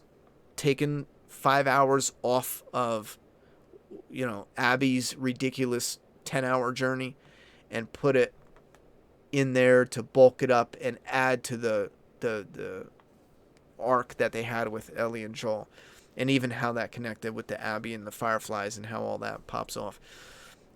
And keep in mind, another problem that got in the way, they wanted you in their shoes for 3 days, which means you go from one area to the next, to the next, to the next, and it doesn't skip time unless you fall asleep or some shit. Think about it. You're in Seattle. You're going to the gate. You go here. You blow up on the horse. They capture you. You wake up and they're going to interrogate you. Then they're going to kill you. Then you get rescued. Then you go to Capitol Hill. Then you do that. Then you run away into the tunnels. Then Dina gets sick. She's not eating with the baby and all that. You guys go into the thing. You fall asleep. You wake up. Dina's looking on the radio. You put your hood on. You leave. You go out in the world. And then you're doing your shit. You run into bad guys. And then Jesse and Jesse, you bring Jesse back to Dina. And then you fall asleep or something again. And then you wake up. And then you and Jesse go out. And you now go looking for Tommy. And then we hear about Tommy. Jesse leaves, and then you go on the boat, and now it's nighttime, so it's, you're fighting the scars, and then you run into Owen and them, and you kill them, and then fucking Tommy and them show up. Like, this is all in your shoes. That's why some of the stages feel barren. Like, you're just looting huge, wide-open areas with no infected, no bad guys. Huge, wide-open areas with not much there. And that's because they wanted to, for some reason, to put you in their shoes instead of trimming the fat. So this way they show, you need to go find the Channel 13. Instead of showing you walk, like, all the way to Channel 13, they just have you there. I mean, they do it for Abby at the end. Think about it. You follow Abby where you're in the woods, right? You get knocked out. The only time you aren't playing the game is when you're knocked out. You get knocked out, you get captured, and then you're in the woods. Then you run with the girls. You go, you get your book bag, and then you take the girls to this camper to hide out. You then turn around and go to find Owen. You shit pops off. You're with Owen. You have that scene, and then you think about the scars getting killed or hung, and then you go and you follow Abby all the way back to where the fuck she came from a different way. Again, you're just traveling. So much time is literally just traveling, where they could have cut a lot of that out, especially with Abby. It doesn't fucking matter. It doesn't, I don't know, for me it doesn't bring me any closer to Abby going from point A to B when it's simply point A to B and nothing else. I don't know. All the sorts of issues with Abby's body able to look like that in the apocalypse, because bodybuilding is a hardcore profession, and in a world of zombies and limited resources too. Yeah, Jet Blast, you're combining two different things though. What I'm talking about is just women's body looking like that, and I'm answering someone else's specific comment. Now, I already said it's unrealistic to have Abby in 2 years get that type of body type. Absolutely. So again, we got to get to answering specifics, not taking the whole thing, kind of twisting the context, because that was two different things we were talking about. And Abby is 1920, right? Yes. Is that realistic for a woman to look that strong in the zombie apocalypse? Again, in 2 years in the zombie apocalypse, especially when they show them eating not a lot of food, not a lot of protein, no, it's not realistic. Do you see the size of the people who make video games? They don't know the first thing about working out in that capacity. So obviously it's something they overlooked completely. It's not that women don't look like that. Here we go again. I feel like Jet Blast, you're trying to, I don't know why, but you're changing a literal quote someone else said. I am talking about a literal quote another reviewer said. I don't know why. I mean, if you want to add to it. But listen, you're saying it's not that women don't look like that, but it was intentionally picked because it was one of the last feminine look a female can have. It was one of the least feminine look a female can have. There are muscle women that have feminine features to them. And again, that is completely different. Absolutely different than what I said, because I'm talking about a specific quote. I'm replying to that. But if you're saying that they picked her look because it's the least feminine, sure. All right. I mean, the least feminine, but it's also a part of the story because of her muscles represent her desire for revenge. And yes, there are muscular women. There are. And they look feminine. They are. However, there's also some that aren't. There's also some that just straight look like men. Even more than Abby. Just straight like a man's body. Those women exist too. Now, why they picked it, I don't know. If you're saying they picked it because they wanted a woman to look like a man, then fuck it. I mean, that's what it is. They need to open part 3 with Joel waking up from a bad dream. Yeah, they need to. Did you see Angry Joe's review? Yeah, I did. He had certain parts right. Like, they gave all the cool stuff to Abby, and they were like, fuck you, Ellie. They straight did that, bro. Last of Us Part 3, JJ hunts Abby down and beats her with a head and a purse. That'd be funny. It's a pretty good review, to be honest. I personally don't even feel like Abby's part is that long. Let me scroll down. I feel like people were just trying to rush through it because they didn't want to do it. Abby's part is long, bro. It is long. We're not talking Abby's part is 3 hours. Abby's part is as long as Ellie's. Even trained soldiers don't have that body type. After every patrol, she would have had to eat, sleep, and train in every other waking moment, not to mention maintain that body build. Yeah, and again, Jet Blast, for a lot of things, we have the same criticism. So I'm going to let you just talk, because it seems like you're venting now. You're not actually pointing out things in the conversation, which is fine. If you want to vent, just go for it.